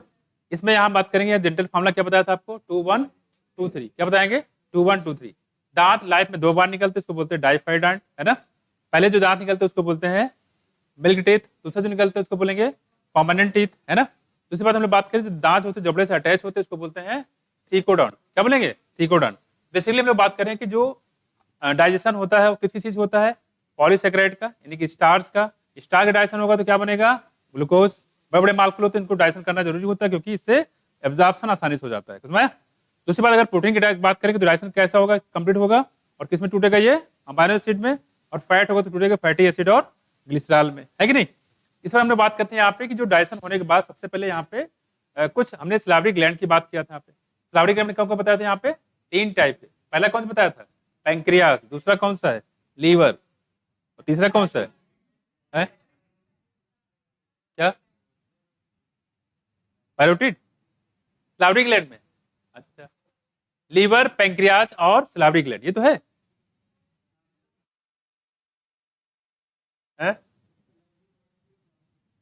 सलावरी ग्लैंड के एग्जांपल कौन कौन से हैं? Parotid, sublingual, submaxillary. अरे वही तो कह रहे हैं बच्चे, पैंक्रियाज हो गया, पैंक्रियाज ग्लैंड नहीं है, पैंक्रियाज नहीं है, पैंक्रियाज लीवर नहीं है, और क्या है, सलावरी ग्लैंड। सलावरी ग्लैंड 3 टाइप के थे, पहले बताया था पैरोटिड, दूसरा बताया था सबलिंगुअल, और क्या बताया था, पैरोटिड ग्लैंड में जो डक्ट बताया उसको क्या बताया था हमने, स्टेंसन डक्ट, और सबमैग्जिली सबमैंडिबुलर को मॉर्टन डक्ट, और सबलिंगुअल का था किसका, डक्ट ऑफ रिवेनस बताया था ना। सबसे मेजर कंट्रीब्यूशन जो होता है किसका होता है, पैरोटिड ग्लैंड का, 20% के आसपास होता है स्लावे में। माउथ का हमने पीएच बताया था कितना, 6.8। सबसे पहले जो डाइजेशन होता है कहाँ होता है, माउथ में। जो ड्रग्स का एब्जॉर्प्शन कहाँ होता है, माउथ में। बाद में कहाँ होता है, माउथ में होता है, साथ साथ में कुछ और कहाँ होता है, लार्ज इंटेस्टाइन में भी होता है। ड्रग्स का बात करें, लार्ज इंटेस्टाइन में वाटर के अलावा और किसी चीज का एब्जॉर्प्शन नहीं होता है, और डाइजेशन तो बिल्कुल किसी चीज का होता ही नहीं है। फिर हम लोग बात करते हैं यहाँ पे पैंक्रियास की बात करें, पहले ग्लैंड की बात कर लेते हैं। ग्लैंड आपका हो गया, फिर हमारे पास था पैंक्रियास। ठीक, पैंक्रियास बताया था एक्सोक्राइन भी है और एंडोक्राइन भी है। ठीक, एक्सोक्राइन पोर्शन यहाँ पे पढ़ाया था, एंडोक्राइन पोर्शन में आपको मात्र 2% था जो निकलता था इंसुलिन और ग्लूकागॉन, 2 हार्मोन हम लोग पढ़ा था। ठीक, और बात करें पैंक्रियास में तो आता है पैंक्रियाटिक जूस। पैंक्रियाटिक जूस में क्या क्या थे बताओ जरा, प्रोकार्बोक्सीपेप्टाइडेज था क्या, टिप्सनोजन था क्या, काइमोटिप्सोजन कि टिप्सनोजन, हाँ काइमोटिप्सनोजन। काइमोटिप्सनोजन किसमें चेंज आता है, टिप्सनोजन में। ये तो है, कुछ और है, टिप्सनोजन और काइमोटिप्सनोजन, और कौन से बताओ, प्रोकार्बोक्सीपेप्टाइडेज, और बताओ एमाइलेज, पैंक्रियाटिक एमाइलेज बोलते हैं, और है लाइपेजेस, न्यूक्लियसेस, और कुछ, यही होता है। बात करें यहाँ पे कि जो स्टमक में क्या बताया था, डिफरेंट टाइप के सेल होंगे। ठीक है, जैसे बताया था चीफ सेल, ठीक है, ये म्यूकस सेल क्या निकालेंगे, म्यूकस। दूसरा बताया था पैराइटल सेल, ये क्या निकालती है, पेप्सिनोजन, और ऑक्जेंटिक सेल HCl, और साथ साथ में और क्या, डिसिफेटर। और कितना पीएच होता है बताओ स्टमक का, 1.8 होता है, हाईली एसिडिक होता है। और बेसिकली किसका डाइजेशन होता है यहाँ पे, प्रोटीन का, किसका, प्रोटीन का होता है। ठीक, ये ध्यान रखिएगा। सबसे बताया था यहाँ पे पैंक्रियाटिक जूस, पैंक्रियाट बताया था, और पैंक्रियाट के जो डक्ट होगा उसको क्या बोलेंगे हम लोग, पैंक्रियाटिक डक्ट, क्या बोलेंगे, पैंक्रियाटिक डक्ट। उधर हमने बताया था लीवर के बारे में, लीवर की जो डक्ट उसको क्या बोला था हम लोगों ने, हेपेटिक डक्ट, क्या बोला था, हेपेटिक डक्ट। और लीवर की जो स्ट्रक्चर यूनिट क्या बताया था उसको, हेपेटिक लोब्यूल, क्या बोलेंगे, हेपेटिक लोब्यूल। स्ट्रक्चरल और फंक्शनल यूनिट है लीवर को बोलते हैं हेपेटिक लोब्यूल। ठीक है, और ये हेपेटिक लोब्यूल चारों तरफ से कवर होता है किससे, ग्लिसरॉल कैप्सूल से। और ग्लिसरॉल कैप्सूल का नेचर कैसे बताया था, कनेक्टिव टिश्यू। कौन सा टिश्यू है, कवर होता है ना, क्या बोलेंगे इसको, कनेक्टिव टिश्यू। ठीक है, साथ साथ बताया था सबसे लार्जेस्ट ग्लैंड होता है, कितना वेट बताया था इसका, 1.2 से 1.5 क्या kg। ठीक है, तो लीवर क्या बात करें यहाँ पे क्या निकालता है, ये बाइल जूस निकालेगा, कोई एंजाइम होता है, नहीं होता। यहाँ से जाए कहाँ पे इकट्ठा होगा, गाल ब्लैडर में। गाल ब्लैडर में क्या होता है, स्टोर और कंसिडर किया जाता है, जब रिक्वायरमेंट होती है वहां से इसको निकाल लिया जाता है। साथ में बाइल साल्ट भी होता है, बाइल साल्ट का बेसिकली काम बताया था क्या, फैट का इमल्सिफिकेशन। उसमें आया, तो हम लोग बात करें इसकी। इसके बाद बताया था इंटेस्टाइनल जूस से, इसको बोला था सकस इंटरकस। क्या क्या निकलता है वहां से बताओ, माल्टेज निकलता है क्या, सुक्रेज होता है क्या, निग्लोसाइडेज होता है क्या, निग्लोटाइडेज होता है क्या, बिल्कुल। तो यहाँ सबसे पहले फाइनल जो डाइजेशन बात करते हैं वो सकस इंटरकस से ही होता है। जैसे माल्टोज बन जाएगा तो माल्टोज को किसमें चेंज कर देगा, ग्लूकोज में। किसमें चेंज कर देगा, ग्लूकोज में। और सुक्रोज को किसमें चेंज करेगा, ग्लूकोज और फ्रक्टोज में। लैक्टोज किसमें चेंज होगा, ग्लूकोज और गैलेक्टोज में। इस तरीके से ये फाइनल डाइजेशन कंप्लीट हो जाता है। न्यूक्लियोसाइड होगा तो न्यूक्लियोटाइड से न्यूक्लियोसाइड, न्यूक्लियोसाइड से नाइट्रोजनस बेस और शुगर साथ में फास्फेट। ठीक है, इसके बाद क्या होगा, इसका एब्जॉर्प्शन। एब्जॉर्प्शन मैंने बताया था 3 तरीके, पैसिव, एक्टिव और पैसिलेटेड, और बताया था ग्लूकोज और अमाइनो एसिड का तो तीनों करते हैं, है कि नहीं? एक्टिव भी होगा, पैसिव होगा, पैसिलेटेड भी होता है। अंतर किस चीज का है? सोडियम का और क्लोराइड का। क्लोराइड के किसके द्वारा होता है? पैसिव, और सोडियम का एक्टिव होता है। ये चीज ध्यान रखिएगा। बाकी आपको एब्जॉर्प्शन में चीजें हो गई, और 4 से 5 घंटे का फूड स्टोर होता है। बाकी हम लोग बात करें ऑटोनॉमस सिस्टम कंट्रोल करते हैं, और बात करते थे बीमारियों की। सबसे बताया था यहाँ पे जो आइज होता है टन्स येलोइस, कौन सी बीमारी बताया था हमने? जॉन्डिस बताया था, और जॉन्डिस की वजह क्या बताई थी? बाइल जो पिगमेंट होते हैं वो डिपोजिशन हो जाता है। ठीक, दूसरा हमने बताया था कौन सी बीमारी बताओ? बाकी जो थ्रेडवर्म होते हैं, पिनवर्म होते हैं, फैसियोला होते हैं, इनके इन्फेक्शन होते हैं कहाँ पे? स्टमक में। और बताया दूसरी बीमारी कौन सी है? वोमिटिंग। बीमारी क्या? वोमिटिंग बताया था। इसका सेंटर क्या बताया था? मेडुला। ठीक है, वोमिटिंग से पहले क्या होता है? नाजिया होता है। क्या बताता है? नाजिया। इसे बताते हैं कॉन्स्टिपेशन। कॉन्स्टिपेशन क्या वजह बताइए आपको? है कॉन्स्टिपेशन, कॉन्स्टिपेशन, हाँ, कॉन्स्टिपेशन में क्या होता है? Irregular movement. ये होता है, इरेगुलर मूवमेंट हो जाता है। डायरिया में क्या होता है? एबनॉर्मल फ्रीक्वेंसी, लिक्विडिटी बढ़ जाती है। किसमें? एबनारिया, सॉरी, किसमें? डायरिया में। अगला हमारे पास इंडाइजेशन। इंडाइजेशन में कोड बताया था कौन सा? सोफिया। Over eating. ठीक है, और क्या होता है बताओ?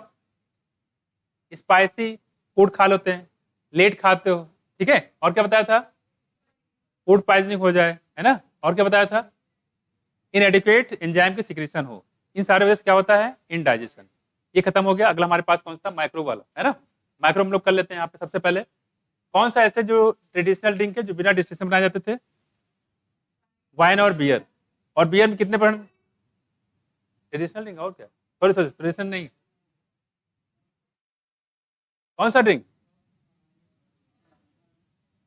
बेवरेज की बात करें, बेवरेज कर लो, ट्रेडिशनल तो थोड़ा ही हो जाएगा ना। बेवरेज की बात करते हैं। बेवरेज में आपका हो जाएगा वाइन और बियर। बियर में कितने परसेंट अल्कोहल बताया आपको? हाँ, 5%। ठीक है, और वाइन में 12%। खास से ध्यान रखिएगा। ठीक, आगे हम लोग बात करते हैं यहाँ पे। बाकी जो आपका हम बात करेंगे, जो मेडिसिन बताए थे यहाँ पे, स्टेटिन कहाँ से निकालते थे हम लोग इसको? मोनस्कस परपेरिया से।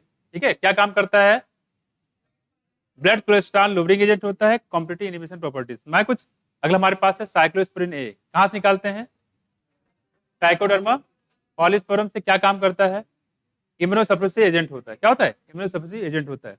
पेक्टिनेज से काम क्या होता है? हाँ, फ्रूट जूस क्या कहते हैं? क्लेरिफाई करेगा। आप लोग जूस निकालो तो बहुत रेसे आ जाते हैं, लेकिन जो मार्केट में मिलता है देखो उसमें रेसे बिल्कुल नहीं होते हैं। ठीक, खुद का रेसे ठीक है, लेकिन मार्केट में निकल आए तो अरे कैसे जूस बनाते हो यार तुम, है ना? ये होता है।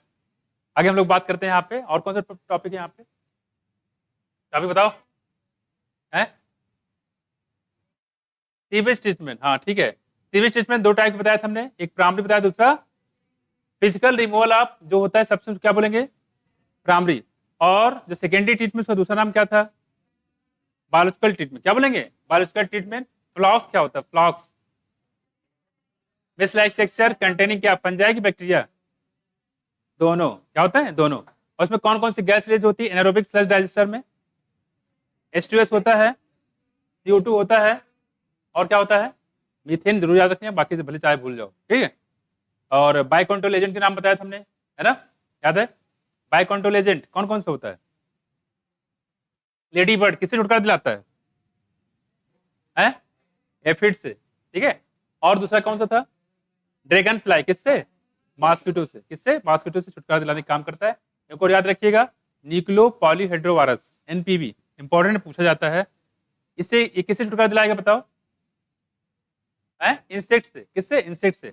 और कहाँ कहाँ ज्यादा इंपॉर्टेंट है ये? खासकर जहाँ पे इंसेक्ट को बचाना हो, क्योंकि ये टारगेट होते हैं, टारगेटेड होते हैं। जिसको अगर मारना है उसी को मारेंगे, बाकी सबको ये नहीं मारते हैं।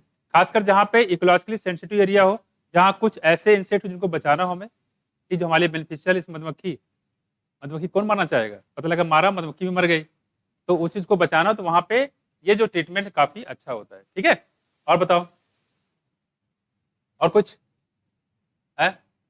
एक बताया था हमने, रिस्पायरेटरी जो बीमारी काज करता है उसका नाम बताओ?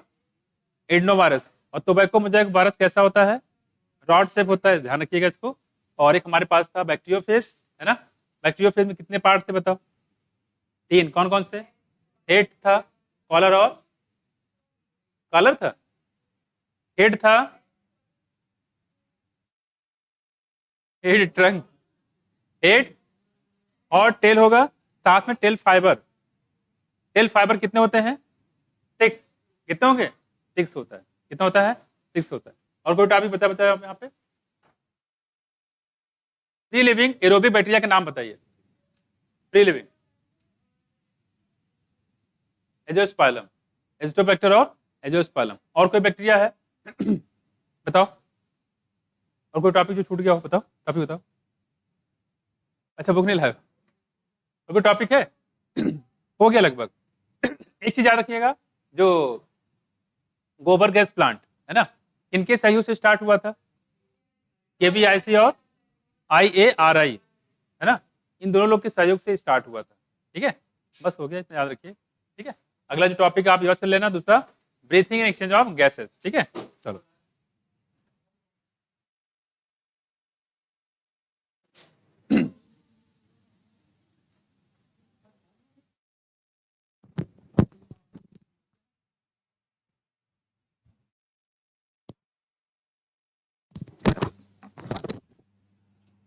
इसी हफ्ते आते बच्चे